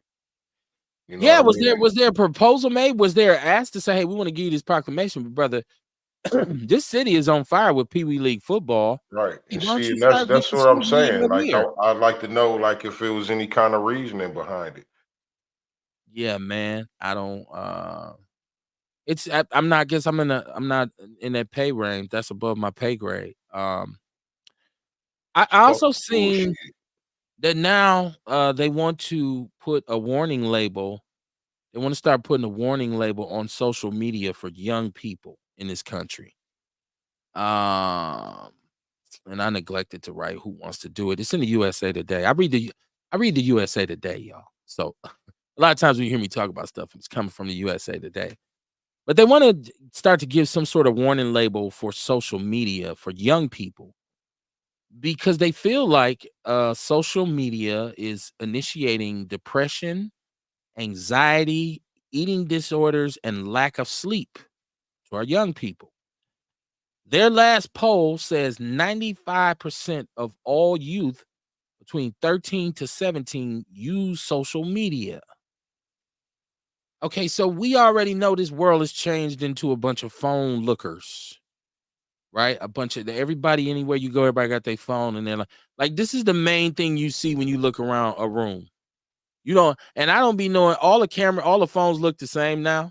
So all you see is this. You just say, okay, well, that's got 3 lenses, that's got 2. Everybody got their phone up. And I myself utilize my phone for a bunch of different things, right? Like it's convenient sometimes. But as an old fart, I'm not really affected in that regard by social media. It's not affecting my sleep. It's not affecting my eating. It's not giving me anxiety, or anything of that nature. But young people are fully susceptible to this, you know, and I've spoken on this issue before in that there's no real traditional introductions right now for young men and young women, like these dating apps. People are meeting each other on these social media platforms. So what's lost is the art of conversation, the art of human interaction. And this is why we say, well, what's wrong with these kids? Well, they don't have any inclination of about the natural order of social skills, right? Like a lot of these dudes are a persona online. They have an avatar, they have a picture, they have what they put up there, and they're living in a facade because when you meet them, it's like that's not you at all. So, you meet kids, and that's why we say, what's wrong with these young men beating these women? What's wrong? Why is domestic violence so prevalent? How do we have all these fatal relationships? I have to say, social media has something to do with that. Now, my platform is presented via social media. We're on Facebook, we're on YouTube, sometimes we're on Twitter. And so I'm certainly not the one to say shut it down. What I'm saying is that when it comes to young people, you as a parent should really be mindful of how much time they spend on those phones, on those platforms. I know for a while you didn't see young kids with cell phones.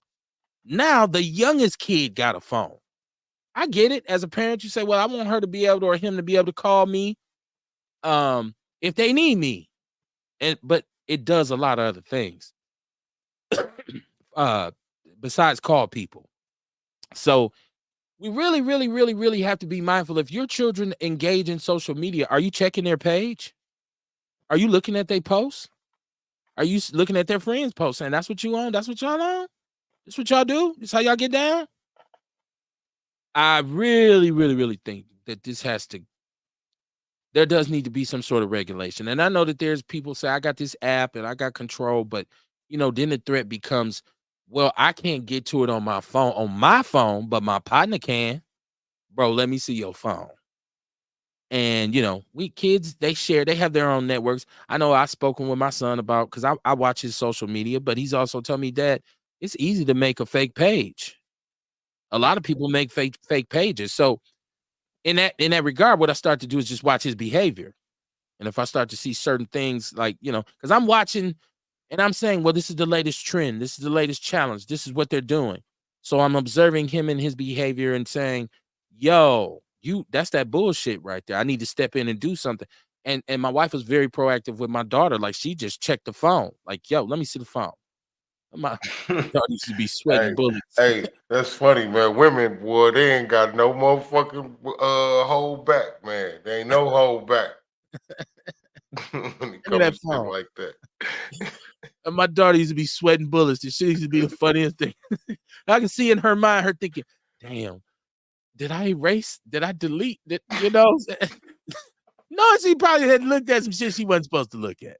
And my daughter was setting up her own. She had her own Instagram. My wife like, you already got you an Instagram. She like, no, wait a minute, mama, no, this shit getting deleted. Like, so that shit used to be funny. John Fletcher in the chat room. He said, what up, fam? Preach, family. He said, I got a plan for that dating. A plan for that dating. 414 safe on the first date. Come see me at Juneteenth for more information. Word. Yeah, he got a booth. John's going to be a vendor at Juneteenth Day on Wednesday, man. Shout out to John Fletcher, man. He making big moves. I fucks with John. No Diddy. Moves out here. Yeah, man. Mama Jenkins said, tell DC to change the music at the airport to Al Jarreau. We got the worst greeting. What kind of homage do they pay to Al Jarreau? Like, I don't, as motherfuckers still talk about Liberace and Les Paul from Waukesha and shit. A Crusher, who is a wrestler, he got a statue. Once again, and Mike McGee Sr. don't. Like, right. I feel like it's enough black organizations here to have went in on that. Hey, y'all, let's get, you know what I mean? How's there not a Mike McGee day? He definitely deserved one. Let me get a mural or something. Let me get a mural. Maybe we should talk to my partner, Ken Brown. I think I will talk to Ken about that. Say, man, let's put together a Mike McGee Sr. mural. That would be dope as shit, right? Make people Google it and see what it, and make him when you get the mural done, then you say this is Mike McGee Sr. Day. Shout out to Mike McGee Jr. I just seen him. My son's track meet. Man, great conversation too. Never miss a beat. When I see, I've known Mike for a very long time, so when I see him, we chop it up. And our thing, how we are, Kamar. We talk the way we talk. We talk. Certain people, know, right? And somebody who has an understanding. That conversation is way different, right? It just flows. So yeah. Shout out to him, man. Shout out to him. Yeah, it's a lot. We're too quiet. Black Milwaukee is way too quiet. And I ain't talking about going to one school board session acting a fool. Consistency is everything. Say that again, bro. Say, well, Snoop got a day. Right. I mean, that type of shit, right? Hey, man, we popping out here, man. He came out and threw the baseball. I said shit. Now, hey, listen. Now, okay, that part I don't mind either, right? Because celebrities do that all the time, all day. You know what I'm saying? All day. They saw an opportunity where he was going to be here with Potawatomi. They reached out and got him to come to throw the first pitch. Dope. And that's how I feel like he got a day. The same fucking way. Somebody should have took Snoop to the Beckham Stapleton Little League baseball program. And he should have had some of them at the game with him. I know he didn't. He probably I'm not blaming Snoop, but I think like the people who chose to, cater to him should have thought about, hey, let's make the most of this moment. This is what I'm saying. This is another illustration of how the people who are down there that are supposed to represent us ain't really for us. Ain't no myth behind that. They say Stevie Wonder could see. And it's just over and over and over again. I think that what bothers most black people, one thing black people don't like for you to do, if you get a position or if you got some kind of office, they don't like for you to be smiling all the goddamn time. And so the fact that DC got this big so happy folks, nigga.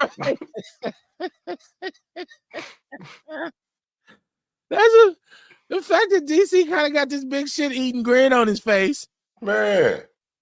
Right. It's like, what he got googly eyes. He had googly eyes on the picture. He had googly eyes on the picture, man. Shout out to my brother. But again, I ain't mad at him, man. You can't be mad. I just want to know how and why. Why? Just want to know how and why. You know what I mean? Why do they feel like he deserved that? You know what I mean? To get an award, you're supposed to be deserving of the award. Well, that just go to just that it's Milwaukee or whatever. Like, you know what I mean? Usually when you get an award, somebody will come, they talk, they even explain why you got the award.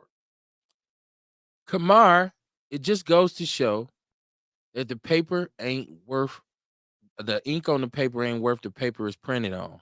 So it absolutely is a fucking valueless thing. Like if you just give it to everybody, it has no value. It has no validity, right? Like it's, and once again, in a place like this, what was the ask? Was it, hey, Snoop, let's, I mean, who was involved? If Potawatomi was the promoter, I'm pretty sure that they were in charge of, Snoop has a runner, which means these are the things that you have to have in my dressing room, right? Right. Somebody need to go to Chicago at one of them dispensaries and give me some weed. Because he didn't get on the plane with the weed. Right. And people say, hey, maybe he didn't get high while he was here. All right. They let him smoke. They let him smoke at the stadium. If he stayed here, I don't even, how long was he here? I'm just saying, it's so many questions. If we start talking about it, I think, Kamar, we might be giving it more energy and attention than it's worth. You feel me? Yeah. Like it might just be one of them things we just got to let it go and say, you know what, it is what it is. Well, we all gonna let it go after today because it ain't shit. Right. We won't be talking about this shit I on just want to Wednesday. know why. Like it's a photo op. Right. What's the purpose? Well, it wasn't for us. Usually when somebody get a day, you know what I mean, like a day in the city like that, a proclamation, you know why. You can And explain it. nobody knows why. So the whole city is in an uproar about Yeah, and I talk about the pro athletes here, and these motherfuckers can't wait to get out of town when the season is over. it.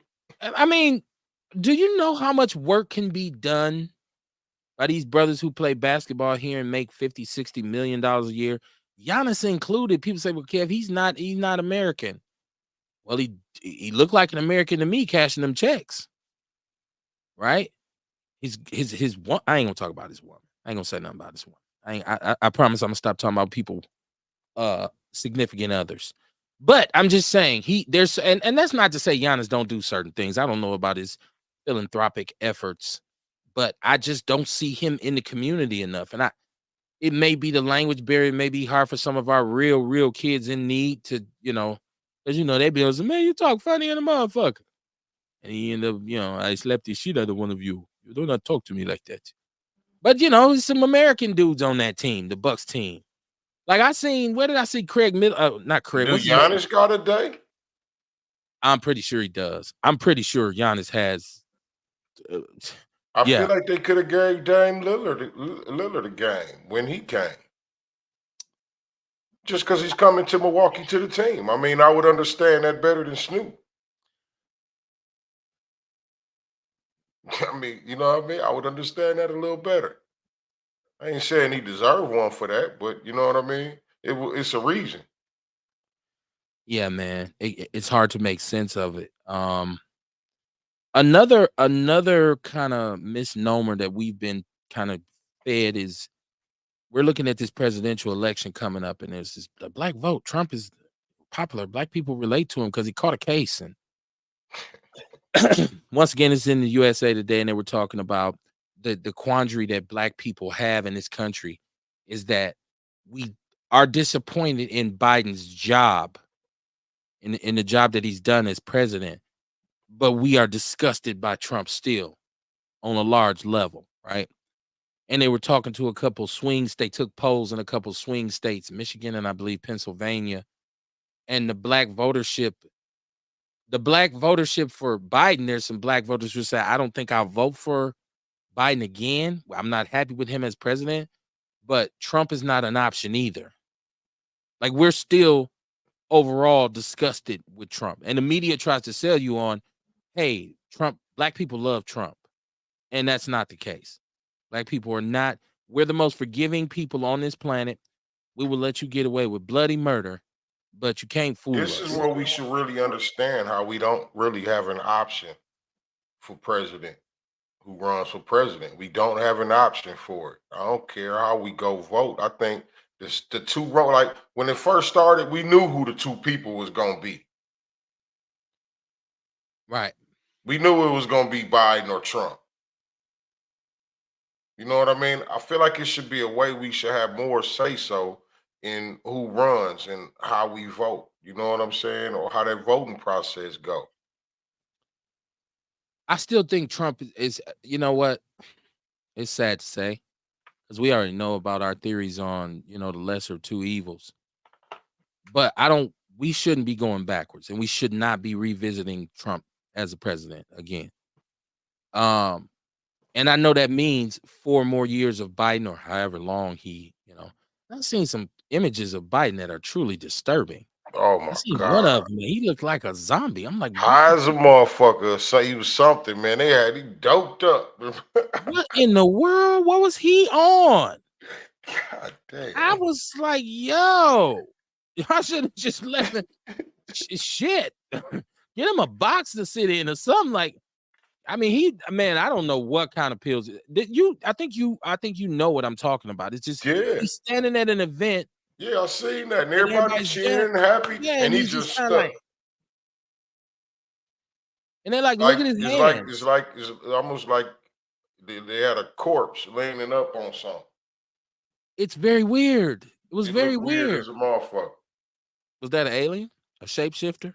Hey, watch out there now. Hey man, don't dismiss nothing, right? Watch out Anything can there happen. now. Right. Anything can happen, right? Maybe he was an alien all along. You never know. I'm just happy that black people ain't going for the come on, man. Stop it. If we want to think outside the box, then let's do that. But not with this dude, not with Trump. And I'm not Either believing one of everything. these dudes. Well, you know what? I made that mistake. I've always kind of had some remorse for the fact that I didn't want to choose Hillary and I didn't want to choose Trump, and Trump got elected. And people never stop reminding me that your ass didn't vote, right? You should have. You're part of the reason, right? And so I'm dealing with that. So I I might don't have to think you just could take jump in that there. blame Well, because I know, Kamar, but it's I the just feel like it's there's the a personal electoral college responsibility. really that voted them in. This is true, but there is the people kind of get that twisted. The electoral college makes some decisions, but you got to win the popular vote too. Like I know But it's be some loopholes. didn't Trump lose the popular vote before? Not to Hillary. Bush lost the popular vote in I some remember it hundred was a states. I can't yeah, you're right. It was Bush. It was the popular vote. Somebody won a popular vote, but the other party won the election. That was Yeah, who? because he got a more electoral votes. That was Bush against I want to say Kerry. I want to say. Um, Trump lost the popular vote and he got more electorals than Hillary. Dion, I need you to turn your background down I though. am. I'm turning it down. I got a new phone, so I'm trying to figure it out. Oh, Hello? old niggas get new phones, don't know how to operate them shits. I wasn't supposed to buy no new motherfucking phone. I had to buy a new phone. I'm on the road, nigga. I can't. My phone went out. I was mad as a motherfucker. But yeah, though, Trump won the electoral college. Hillary had more popular votes. And Wisconsin and Michigan, Wisconsin really put him over the edge. But the thing is, I've been hearing a lot about this Snoop. See, Snoop do a lot of philanthropy. I know we don't know what Snoop do on his day to day. I don't give a fuck about Snoop getting the keys to Milwaukee or Bootsy or whoever. But I know Snoop does a lot of philanthropy. He does a lot of philanthropy in the Long Beach. He donates money. He does a lot. You know what I'm saying? So maybe that was one of the mitigating factors that For played. Milwaukee though? No, I mean, you don't necessarily have to do it for Milwaukee. Look at what's that boy named Kodak Black. He's a philanthropist that Donald Trump gave him a pardon. He pardoned him and Lil Wayne federally. You know what I'm saying? So it doesn't really like That ain't the same thing though.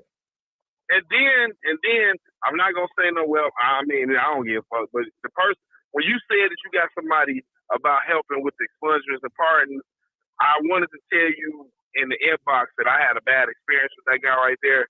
I don't know if he didn't recall me or what, but it wasn't free. You understand what I'm saying? So I ain't gonna get off into all that because he'd be down to G's Clippers, so I know who he's talking about. And I gave him all my information and everything. You know what I'm saying? But it's cool though.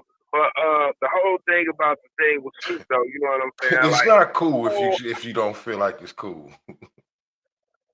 I mean, it is cool. No, Because it's not cool if you don't feel like it's cool because you wouldn't have said nothing. No, I do feel like it's cool because I could have went on your post and be like, blah, blah, blah, blah, blah. Well, you just did. You just came on a podcast and blah, blah, blah. I mean, it is. Like I said, I had a bad experience. They put a bad taste. I wish I still had the text messages I had, but I deleted that shit. Once, I reached out for help. Like I said, cause when I first got denied, I had to wait 18 months to reapply again. I still ain't finished with my application though. But and then I had sent them a letter to show the denial and some other things. And like I said, it wasn't free, but I ain't. Was the denial his fault? No, hell no, it wasn't his fault. Oh, but well, shit, I wanted him man. to help me. He was supposed to help. If you providing a service to somebody, now if he would have told me out the gate, hey, I charge who out the band, then I would have been like, oh, okay, guy, I'm cool. You know what I'm saying? I would at this shit alone by myself. I go at it again. What I understand too, though, is they give you a list of things that you have to accomplish. And then you gotta go back before them again. You know what I mean? It's a whole process. It is a process. This event here, at this event here is to begin that process. It's for you to come learn how to start that process so you can start getting your life back together. Now, we can't blame it on him whether or not you get the pardon or not, he because did. there's certain Wait, hold stuff, on, hold there's on. certain criteria Maybe that we have. No, you hold on for a minute. I can talk too, man. Now, it's certain because I think maybe criteria you that you're gonna have to misunderstanding me. fall But go under ahead. also to get the pardon or get your shit expunged. We all know that. You know what I mean? And it may not have been his fault. You know what I'm saying? I don't know what the experience was or whatever, but I do believe in the process. I mean, if Yeah. you fall See, under the that's right what. criteria, you know what I mean, you get your expungement. And you're gonna Mhm. know if you fall under the right criteria when you go to this meeting. Well, that's what I'm trying to explain to you. I had went at it alone the first time. So when I got denied, I knew I had to wait 18 months. So I said, let me talk to some people that could possibly help me, and maybe I did something wrong. So that's where that gentleman fell into place at. But when I first initially filed my application, know anything about him. You understand what I'm saying? So that's why I was trying to get some clarity. It wasn't his fault that I got denied. No, he didn't have nothing to do with that. I don't know. Maybe it was the time frame or whatever. When you get denied, they don't give you a letter. I mean, they don't give you an explanation. They send you a letter say, "Hey, we commend the positive things that you have done, but at this time we consider your consideration for a part that's denied. You can reapply in 18 more months." Do you understand what I'm saying? So I was trying to get some tools. I hope these motherfuckers don't come. I was trying to get some tools because I seen him. Somebody else had told me about it. So he used to be down at G's Clippers. So I had seen him and I said, okay, let me contact this gentleman, see maybe he can help me. You know, so I sent him a copy of my denial letter, and I sent him my information where he could CCAP me because I only got one felony conviction. You understand what I'm saying?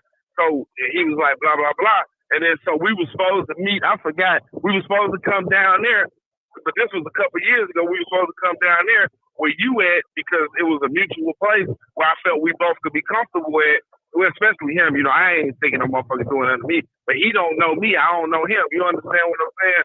But anyway, so, and then when it came time to meet, he explained to me that the fees that were going to be associated with the consultation. And I told him, no, I'm good. That's all right. So you understand what I'm saying now? That was the bad experience? Yes, it was. No bad experience, man. So I mean, hold on. So Dion, that's where I was going. I was gonna say, I didn't hear you say whether or not he was valid or not. I heard you say you had a bad experience. So I was gonna ask you, what okay. exactly was what did you look back on and say that left a foul taste in my mouth? Because if he would have let me know out the gate that it was some fees associated with the consultation, that wasn't the case. That's what I'm telling you. So when we get down to the bottom of the night, then you let me know about these fees, and I'm like, nah, you know what I'm saying? Because I know Chantel, she be helping the motherfuckers for free, and it's a couple other people. You understand what I'm saying? So that's where it left a bad taste in my mouth. That's just like if I tell you, Kevin, let me come over and blah blah blah blah blah, and you want the exception that I'm gonna come over and give you a rough estimate when I'm telling you in order for me to come over to give you this rough estimate, you gotta pay me blah blah blah blah blah. And you like, hey, if you would have let me know that at the beginning, we wouldn't even got this far ahead to get to the bottom of the night. You understand what I'm saying? Okay. Yeah. So that left a foul taste in my mouth. So with that said, which is, everything ain't for everybody. This might be a great opportunity for you to be able to go holler at him again and say, yo, I'm still trying to do this. And maybe there's some stuff about the process he's learned now that he didn't know then. Because how long ago was this? 18 months. I got denied July of 2022. Hey, Okay, and because so you know now we gotta. you're eligible to do it again, right? Yeah, because you just wrote me Hey, a letter. Remember, I asked you for the letter. Right. I remember. hey, Yeah, and yeah. did this. You know he gonna be there for 2 whole hours. You know what I'm saying? His session, his workshop is for 2 hours. So I'm imagining there's got to be some kind of consultation within that time. If you catch him during the time where he's doing consultations, probably You know what I mean? That maybe that's a difference. But then even still, like if you gotta like if I was helping brothers do something like that, I mean it take time. I got a job also. You know what I mean? So yeah, and it's something that may cost. You know what I mean? We may I understand that. You know what I'm saying? Ain't nothing for free out here, really. But yeah, man, I just think that this is one of them opportunities to come talk to him maybe and see if you can make something happen. Well, I Dion's mean, supposed to be it may there. not cost nothing to talk to him at this point. Cause see, Dion's supposed to when be I there. met him, I also met some brothers who he did help. When I was there, I was able to ask him questions about my felony, about my situation, and you know what I mean. And I felt like he gave me some dope answers. You know what I mean, as far as what I could look forward to within the process. He did tell me I'm gonna have to go before a judge or something like that to talk about everything. So yeah, it's gonna be a process, man. Well, And ain't you I know, and don't. ain't nothing easy. We gotta remember that shit. Shit that's worth it, especially something like that. We can't expect it to Yeah, just be easy. We're gonna have to expect to get a bunch of no's here and there, a bunch of maybe I can't help you, but then we keep searching and we gonna get it figured out. yeah. Well, I don't know if the process has changed because Kim Joey got a pardon. I know a couple other people got a pardon. If you get the Zoom, which they Zoom you, and it's like almost like a parole hearing. If you get that far, then you good. See, I didn't get that far. You know what I'm saying? Now I don't know what the difference is in an expungement and a pardon. You understand what I'm saying? 'Cause I was shooting for the pardon, but I Yeah, didn't get that part. You know, if you get the Zoom meeting, then it's good. But it is what it is, though. You know what I'm saying? I ain't tripping about that. I was just shit, don't sharing stop the trying. experience. I mean, Don't stop trying. yeah. But Yeah, now yeah, the yeah. thing, yeah, now the thing back with Snoop, I mean, I heard a lot of people be disgruntled. Like, it's so much shit to be mad about in Milwaukee. Like, I don't give a fuck. They could have gave Snoop, goddamn it, the key to downtown. They could have gave him, they could have did whatever the fuck they want. I don't care about that. It been kids getting killed, motherfuckers been getting ran over, people poor out here. They keep on talking about this project 2025. You know Exactly. what I'm saying? Exactly. This These man, niggas worried and about I Snoop. and I and I agree with you guys. I mean, I agree with you, Kev. You know what I'm saying? Like, I don't. I was thinking about that too early. It's Barack Obama fault, legitimately. Like, Barack Obama was a bitch ass nigga to show his birth certificate to dude. Like, fuck you, dude. I'm the president. I ain't gotta show you shit. But he did that and he legitimized this cocksucker. And I'm tired of him. I swear to God. And then so they talk about the Supreme Court is corrupt. You understand what I'm saying? Every time you turn around, the motherfucker Clarence Thomas doing some bullshit. Samuel Alito, the motherfucker dude, Samuel Alito. You understand what I'm saying? And then so they supposed to be doing this thing with the president to be like, well, the president is immune if he's immune to certain things. So I'm wondering why. So if the president, if they trying to do this for Donald Trump, why Joe Biden don't be like, well, if Donald Trump trying to get immunity for killing one of his political rivals, well, I should be able to kill your goof ass. You understand what I'm saying? Like, this shit is a shit show, man. And every time you turn around, like I like the old Republicans. I'm not a Republican, but I like the old Republicans. But I had a talk with what's his name, Orlando Owens, a couple weeks ago when I went to go buy parts. I seen him, and then he was talking about. I was talking about, why does Trump appeal to people like that? And he made a lot of good sense. He appeals to the poorly educated people. You understand what I'm saying? Like, he's not gonna appeal too much to the higher class Republicans. Like the Paul Ryans and the Reaganites and stuff like that. He's gonna appeal to those low level. That's why he got such a backing and a following, because he appeals to the low level, uneducated. They just understand 2 or 3 words. They don't like. I had to talk to somebody today about the economy and Biden, and they were like, "Well, Biden is this about." I said, "Listen, man. Say me and you produce something, and Biden cannot control on what manufacturers put they want to sell things for. So 5 or 6 years ago, you might have got a 12-pack of tissue for $4.95. We'll say $5. Today they want $8 for it. That's because the goddamn manufacturer went up. It ain't got nothing to do with Biden, but the manufacturer went up, and it's a lot of things to play a factor of that, like the cost to get it made. People not want to work. So if you short on your staff because a lot of people don't want to work, then you got to pay other people overtime. What up? What up? I can tell you this. The one thing the president does have a say-so in is spending, okay? So check this out. Anytime you're talking about government spending has an effect on inflation. And so, and this is one of the things that Black people are disappointed about is our involvement in Ukraine, as well as what we're doing in Israel. Hundreds of billions of dollars spent over there while there are poor people here. Okay. The way immigrants have been treated above the citizens that are here, because you have to create asylum for these refugees. So when you're in bed with Ukraine, you bringing Ukrainians over here. Okay. It's not just the Latinos. Now, once again, if you're going to give $100 billion to Israel, $100 billion to Ukraine, you're going to give Israel military backing. That's something the president does control. He can say, we're going to put a cap on spending, and that will bring inflation down some. Now, you're right in that, okay, well, if manufacturers raise their prices, well, manufacturers raise their prices when their overhead goes up, meaning because of certain things that we do in certain areas of the globe, we have to, trade is affected because it's a global economy, right? So if I'm doing business with a country over here that is not happy with what I'm doing, I can't get my resources from them. I have to go elsewhere. There's also these trade agreements that the United States takes part in. We make agreements with different companies, different countries to produce certain things for us.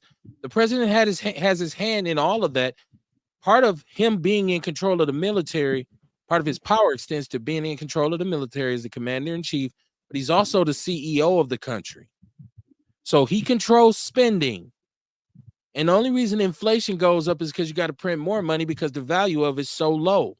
So he does have a great hand in what's going on in the economy. If you think back to Obama, he did a great job managing the economy. That's one thing that he did do. Trump inherited that. And they give Trump credit to this day. He got Black unemployment at its lowest ever.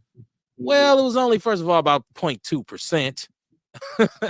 But it's also about spending. It's also about him saying, I'm not going to give Indonesia $15 billion or whoever the fuck, So Biden does have to take some responsibility for where the economy is, because our government spends. When you hear Republicans, and that's probably the only thing that I do agree with them about, is that the Democratic government spends way too much money on nothing. Right? They waste a lot of money. I was looking at a post today about fighter jets, and they talked about the 5 most expensive fighter jets. Well, it was 5 of them, and they went from a range of $134 million to $734 million. And the United States has fleets of these jets. They have fleets of them. So people say, Kev, you got to protect the country. I get it. But if you're going to do all that to protect us, then why are we giving our would-be opposition these sizable, subsidies? So I said all that to say he's responsible, too, for the economy. He has to take some blame for that. Well, I'm going to tell you, right, the United States going to forever stay in bed with Israel. Israel is the peacekeeper of the Middle East, whether you know that or not. They're the peacekeeper of the Middle East. When Ukraine, they made a pact with Ukraine back when the Berlin Wall, when they dissolved the USSR. You understand what I'm saying? So that go a little bit deeper. People got to dig deep for that. You understand? It just ain't up there where you can look at it and be like, oh, well, babe, I know. It's the reason why they're giving the Ukrainians this money. And that goes back to the Cold War. How is Israel the peacekeeper of the Middle East? Oh man, listen, I don't know. Israel is the only one over there that got nuclear weapons. Wait, hold on. You can't say Israel, no. They're not. They're not. Iran has nuclear weapons. no, Iran does not have nuclear weapons. You better Google that. Iran wanted nuclear weapons. Iran have nuclear weapons. Iran does not have nuclear weapons. Israel is the only one over there that has nuclear weapons. Believe that. Now I don't know. You know what I'm saying? Israel is the peacekeeper of the Middle East. Why are they the peacekeeper of the Middle East? Yeah, I don't know why they're the peacekeeper of the Middle East. How do you I don't know they are if you don't know how? Because the reason Israel is so powerful and we back them because for one is it goes with that biblical shit still. Everybody want to kill Israel. You got Jordan, you got Iran. I don't even know what Iraq and Syria is doing. But most of those Islamic countries don't really like Israel because of the shit with Israel removing the people out of Palestine. You were correct. You were correct. Israel's the only ones who have nuclear weapons. You're correct. Listen, man. I live from Yemen to goddamn Saudi Arabia to Aruba. You understand what I'm saying? But the thing about it is, though, they are the peacekeeper of the Middle East. I don't know why they're the peacekeeper of the Middle East. It's just America is in bed with them. Maybe America is in bed with them due to 1948, after World War II was over, when they displaced. Because people don't understand. That's why it bothers me when I hear people be like, "I back Israel." That land is Palestine. That's Palestinian land. That was called Palestine before it was called Israel. But okay, they ended. So let me ask you this: with you being correct about the nuclear weapons, the reason why America backs Israel is because of their affiliation with the Ashkenazi Jews, the European Jews, which people still don't. Yeah, European Jews. Right. So people are still like, where the fuck do they come from? Like they're not even. This is why Minister Farrakhan says the so-called Jews, and those people have been an integral part of our country. Like we say, they money, medical, law, medicine, I should say, money and law and stuff like that. Business, period. So yeah, there's an affiliation there. That's of course that's there. But I feel like could we talk about Zionism, right? And if you don't understand what Zionism is, then that's something you need to do a deep dive on too. Not necessarily you, but other people who might not understand that. But the United States is, we know they're in bed with Israel, but I wouldn't say Israel is the peacekeeper of the Middle East. I don't, because there's always war, there's always strife, there's always.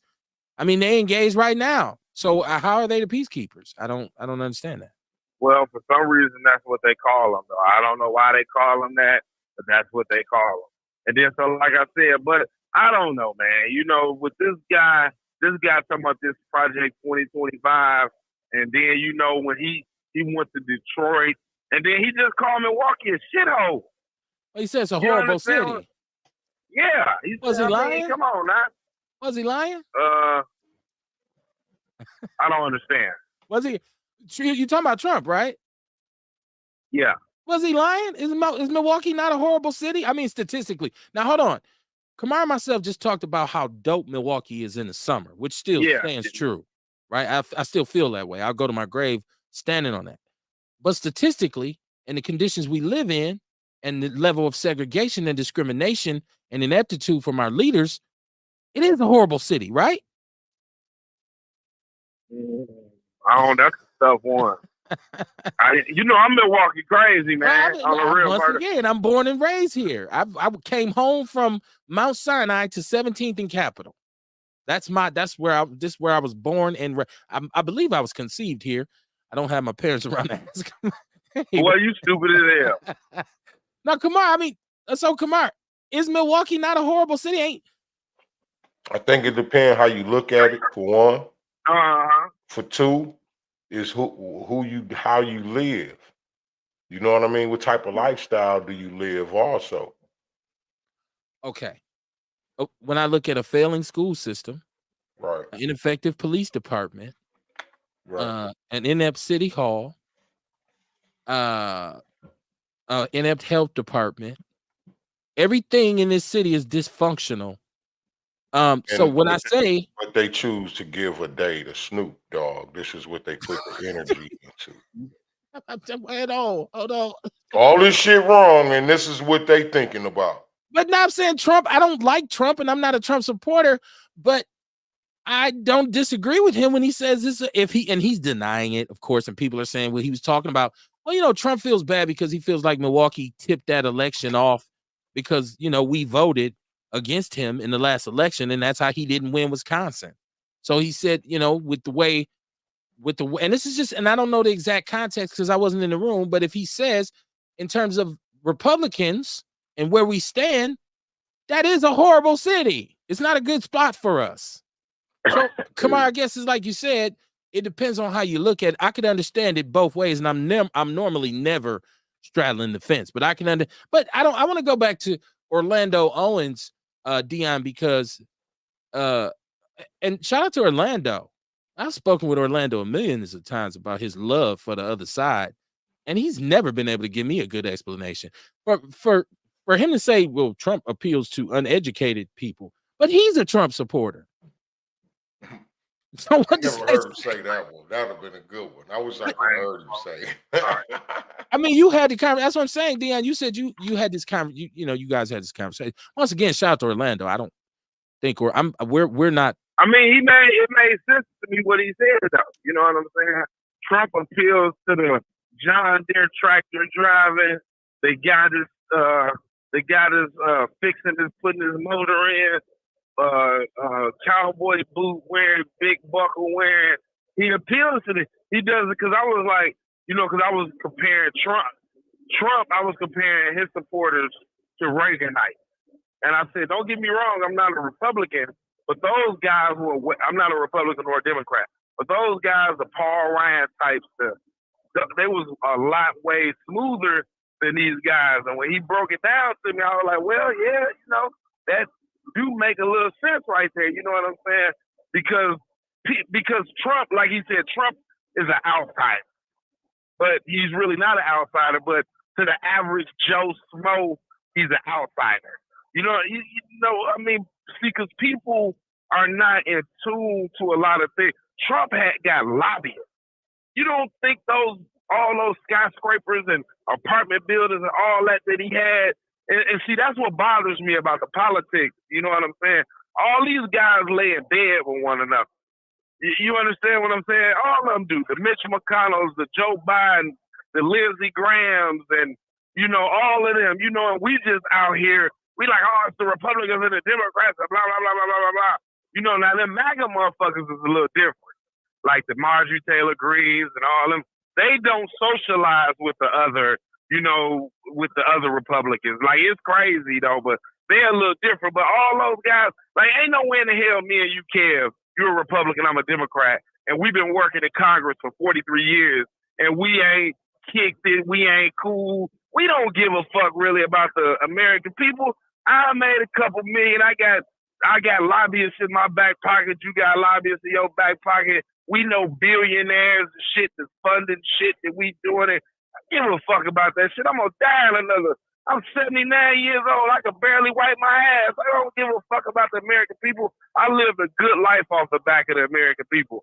And so a lot of people look at Trump like he's the outsider, like he's coming in here shaking things up and making things happen. But he laying dead with the motherfuckers too. You understand what I'm saying? Like I said, there's no way that man was a realtor, a developer, and he wasn't having lobbyists go to Washington lobbying on his behalf, and he wasn't putting money in the pocket of others. But, So even with all that said, it sounds like you don't disagree. I mean, you don't agree with Orlando. It sounds like you debunking what he said. Like he's not an outsider.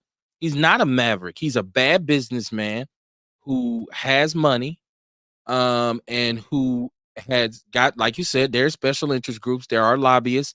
But when we talk about special interest groups and lobbyists, you oftentimes hear me say, instead of Black people, foundational Black Americans complaining about the game, why don't we play the game?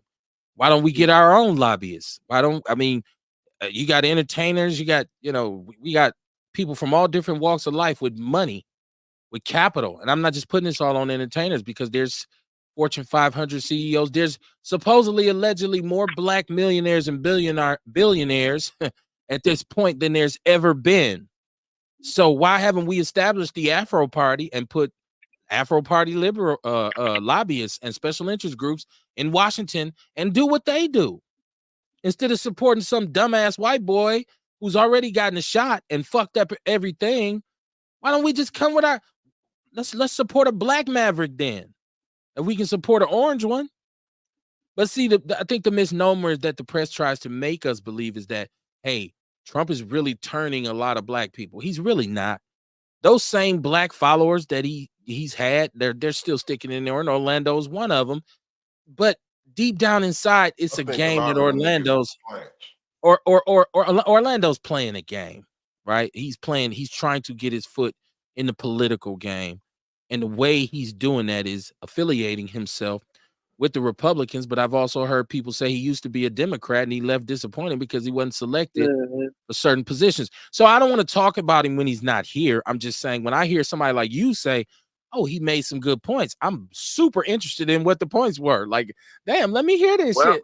Because every time I've spoken with Orlando about his Republican affiliation, I end up letting him have it. And just like, dude, you sound so fucking okay. But how he broke it down to me, say for instance, you take someone as well-rounded, educated, and articulate as yourself, and you take a nigga like me that's gonna come in there, grab my nuts, I'm sagging, I'm talking shit, I'm putting it. Them young niggas gonna listen to me before they listen to you, because I can relate to them young niggas. You feel what I'm saying? Nigga, I remember being out on the block. I've been to the joint. I know how it is to go to Dodge and you be in a goddamn Unit 19 and there's 3 motherfuckers too. I mean, Unit 19 intake, and then you go down to the dungeon, and then you know what I'm saying? I can relate to them. So they're not going to be as some will, but they're not going to be as open to you as they are open to me. So that's why, that's the sense that he made to me, why some Republicans are just goddamn career politicians. Trump is not this career politician. So he's more relatable to that motherfucker that's under. What you say? He's a career con artist. But I do want to say this too. It's a shame if first of all, I don't know, when we talk about me personally, I probably work with more young people and young black males than a lot of people out here who wear an S on their chest. And I've been able to relate with all of them. You don't even have a day in Milwaukee. Well, what did you say? What's Kamar say? He said, I don't even have a day. But no, what I'm saying is, up to the point where you start talking about going to Dodge and going to jail, everything else you said about being out here, I've done it. But you're not gonna be as relatable because you're not gonna come across like me. Well, like when I used to no, I'm not. Hold on. I'm not gonna go in there wearing that. I can't wear that jacket because obviously that's not me. But in terms of, because you live in the hood before you go to jail, so in terms of being on that block, doing what you got to do in the neighborhood, my story has been relatable to so many young men. And the greatest part about it was when I can tell them I got to a point where I chose to turn it around in spite of the circumstances. Also, yeah, I was using us as an example, though. I know, but just for the sake of clarity, I want people to understand too. It's not like I didn't do a lot of the things that would have placed me in incarceration. God blessed me enough to where I didn't go. And I always say that's because I was prayed over by so many, my aunties, my uncles, my father, my grandfather, my mother. But I did everything that you do to go. Miraculously, I didn't go because God had another purpose for me. And so I said all that to say, maybe more attention needs to be given to, when it comes to our young men, on saying, I shouldn't have to go to prison and do 15 years for you to listen to me. I shouldn't have to been in Waupun for 12 years for you to say, okay, now I can listen to. Because I can tell you about coming from Atkinson to buttfuck North Dakota and seeing a culture shock and having to adjust and say, you know what? I have to do this. This is something I have to commit to. This is something that I must do for myself because this is the best thing for me. That in itself is rough too. Now, it ain't walking the yard with a shank or, you know what I mean? Like, holding the soap in the shower. Boy, you a man. I had to survive. I had to navigate. We talking about the heart. We talking about the belly of the beast. I had to navigate white America. I'm gold in my mouth, gold on my neck, pants sagging, hat to the left. You know, I thought I was, you know, Bun B or Pimp C. So I had to, when I got up there and I had to navigate with them telling me, hey, I can see you coming from a mile away and you're not intelligent. I ain't had to code switch. I didn't have to sell out. I just had to persevere and be dedicated and say, no, I can show you better than I can tell you. And then there's a way out. I'm saying there's a way out. And if young black males don't trust in nobody except for the person who had to go and sit down, and those people have their validity as well, because some of the brothers who've been in, I've heard a lot of brothers come home from my partner, Taco Sword, who's, you know, from a very well-known family on Atkinson, did a bunch of bits. I watched work with young people. I mean, and some of them kids who we had who were adjudicated felons still write letters to him to this day from the joint because they went on and got football numbers. So I think it takes both of us. I think it's thunder and lightning. I think it comes in for me to say, here's my story, and then for you to come behind it. But also, I don't think you need to necessarily come in grabbing your dick and showing your ass and saying, yeah, fuck a bitch and fuck a hoe. And I don't think you should do that even if you've been there. I feel like you learned something from it. So you should come in more like, yeah, I went to prison. That shit ain't define me, though. Because when you came home, you had to figure out a different way. So I don't know, Kamar, you've been in there. So I think you have a lot to put in on this topic, too. Like, you know, it's a need for both. Well, You know what I'm saying? when I talk to the youth, I make sure I don't sound like I'm glorifying it. You know what I mean? Okay. Give them the horror stories of this shit. You know what I mean? I give them fucked up nights in the joint. You know what I mean? Laying there by yourself and shit. Cause you fucked up because you can't go nowhere. You stuck. Ain't nothing you could do about it. You know what I mean? I tell them about motherfuckers who I was in the joint with. Some of their life stories. You know what I'm saying? How they fucked up their whole life. I tell them about my cousin. How he spent more time in the joint than he did out on the streets. Living this street shit. I give them the horror story. I never glorify shit. I never talk about the fun time. I hear you, man. Dion, I'm not disagreeing with you. I'm just saying. Oh, I'm listening because I wasn't talking about it like that. I was just saying I know. I took it there. Right. I know. I took it there. Yeah. I know you weren't talking about it like that, Dion. I was just answering the question. Yeah, I just took it there. Because listen, once again, Orlando is from the community, from the neighborhood, right? Like, he's a black man. You can't take that away from him. But I tell him all the time, you done drank the Kool-Aid.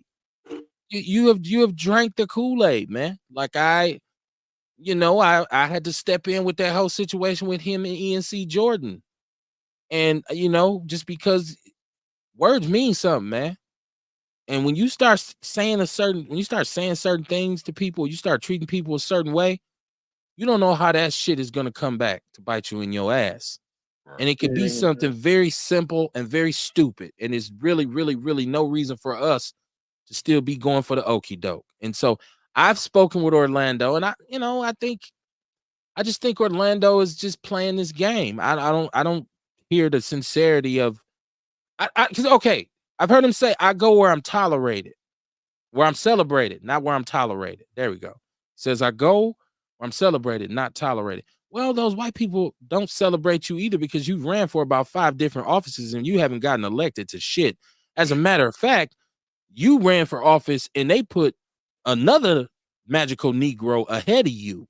Like and this has happened multiple times. They don't like him too much. Well, I mean, yeah, but once again, see, is we sick?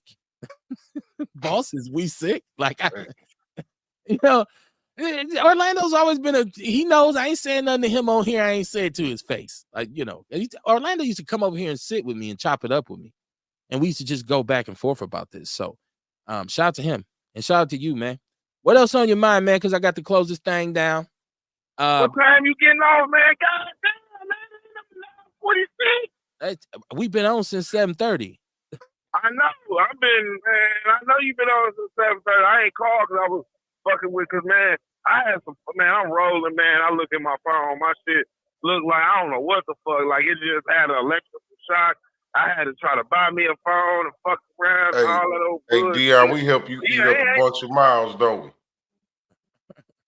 I said we help you eat up a bunch of miles, don't we? No, well, yeah, I'm coming through Mayville now. I got a little while. I'm probably gonna make it back about 10:30 and shit. But yeah, though. So we need to find out that young lady that got murdered, man, so we can say her name, the kids, man. And I think I told you last week, you know, when I went to the kids' graduation and shit, I was like, damn, I wonder how many of them kids ain't gonna make it back. And then look, we had 3 little shorties that got killed. You know what I'm saying? So that's kind of sad.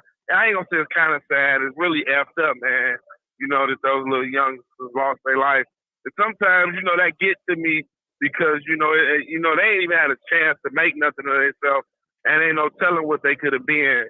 You know, but I don't know. You know, that is what it is. Okay, And her name is Rosalind Roz Rogers. They called her Roz, but her name is Rosalind Rogers. Okay, my mama named Rob. so that's her name. I'm sorry, Okay. I couldn't because I didn't know her. I left grassroots organizing years ago. Like I walked away from it. So if there's anybody who wasn't out there, and this is once again, I'm not talking down on her. If there's anybody who wasn't out there in like 2016, 2017, 2018, in those years when George Floyd, at those times, and I walked away from it. So, but a lot of people know her. She got a lot of love on Facebook, and she was murdered. So her name is Rosalind. So they'll say her name, right? Rest in peace, Rob. I'm gonna let y'all go on my hang up. You know, it's always a pleasure chopping it up with gentlemen. You understand what I'm saying? It's always a pleasure to be in the presence of the gentleman. You know, I hope Courtney's safe. I hope Real okay. Sean and the rest of the Outlaw family. I love y'all as always. And I'm gone. And hopefully I could be at the little thing when Bull have it down at the Phoenix at the Sherman Phoenix and shit. Well, this always July 6th, 10 a.m. to 5 p.m. Be there or be square. I'm gonna be out of town. I'm gonna be in Minnesota, but I'll send my love as always. Though. That means you're gonna be square. I'll be there. Yeah, I'll be there. That means I know you will. I'm gonna send my love. If you ain't there, you square. Yeah, but I'll be back that Sunday. I love y'all, man. Y'all niggas be safe, man. Peace, and happy Father's Day to you guys. Happy Father's Day to y'all. Thank you, man. Love. Yeah, just starting this week off, man. Outlaw Radio on a Monday night, live from the basement. A bunch of different topics covered. If you just tuning in, like they finna go off already, shows are archived in the People's News Network. I'm in so many different groups. I share it in my personal page. I try to make this very simple. It's Kevin Barnes. Like every show is there. We have an Outlaw Radio page. Share the show, share the show, share the show. And if you got something, positive or progressive you're doing in the community, holler at us, man. It's no coincidence that we've had so many people from so many different walks of life as guests on our show. This is what we do. 10 years strong. Established in 2014. I'm about to put that on my logo. I'm about to redo my logo a little bit. I'm gonna have to put that on there. Established in 2014. Come on, what you got popping for the week, man? The House of Vitality. Come on down to the House of Vitality. It's gonna be hot. Come on, get your smoothies. Come get your cold drinks. Come get your H3O, your fruit juices, y'all. Come get your minerals, because this heat, I'm gonna tell you, all that sweating, you releasing minerals, or you burning energy. You need to come replenish. So come to the House of Vitality. I was going to say the House of the Phoenix, but come to the House of Vitality at the Sherman Phoenix. Yeah, man. And no matter what you do, try to engage in some positivity. I was serious in the beginning of the show when I talked about being able to take mental health breaks, and really, especially when you get older, we are, because your brain gets tired too. And I think we kind of forget that, like it's a such thing as mental fatigue. People attribute fatigue to, muscles or I'm tired, I'm out of breath. No, your brain will get tired too. And if you overload it, see, you only got one. Your brain will you only got one. And so you can't abuse it. You got to take care of it, man. And so I always tell people this, man. I say, I oftentimes, because this might sound corny, but I'm really in touch with my inner child, meaning the little boy who was. I'm very in touch with him. So I've tried to bring certain things into my life that I looked at when I was young and said, when I get grown, I'm going to do this. I'm going to do that. Like when you hear me talking about certain stuff, and the RC is just one of them, but it's one of those things where that's what when I was little, it brought me so much joy. I said, man, when I get grown, I'm gonna have the real ones. I'm gonna have the hobby grade ones. I'm gonna do this. I'm gonna do that. And so, oftentimes, when you get in touch with that inner child, and then you reflect back to say, man, I remember when I just used to like to draw, or I just used to like to paint, or I used to just like to ride my bike.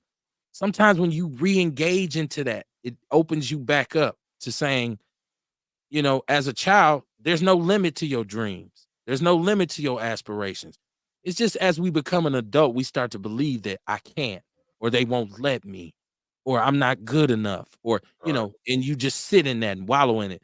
So, man, y'all take care of y'all mentals, man. Take care of your mentals, man. Take care of your people. Take care of your responsibility. Shout out to all the real fathers out there. And I ain't talking about fathers who just spend money. I'm talking about fathers who spend the time. I'm talking about fathers who have conversations with their sons and their daughters and who would do anything to make sure that their kids have it better than they did. So shout out to all the fathers, man. And I think we need to give more credence to Father's Day because fathers really make a difference. My father made such a big difference in my life. It is ridiculous, right? People always, you hear me talk about my mom all the time, but my father was one of them dudes. And if you know, you know. And so, if you out here and you got them babies, man, lock in with them, man, because they need you more than ever. Because you could be sitting around looking at these kids talking about what's wrong with these kids? What's wrong with them? They so goddamn bad. They crazy as hell. Or you can say, hey, man, let me try to reach out to somebody, some young person, or let me start with reaching out to my own. Because what that ultimately leads you to is becoming a person whose criticism of the community doesn't outweigh your contribution.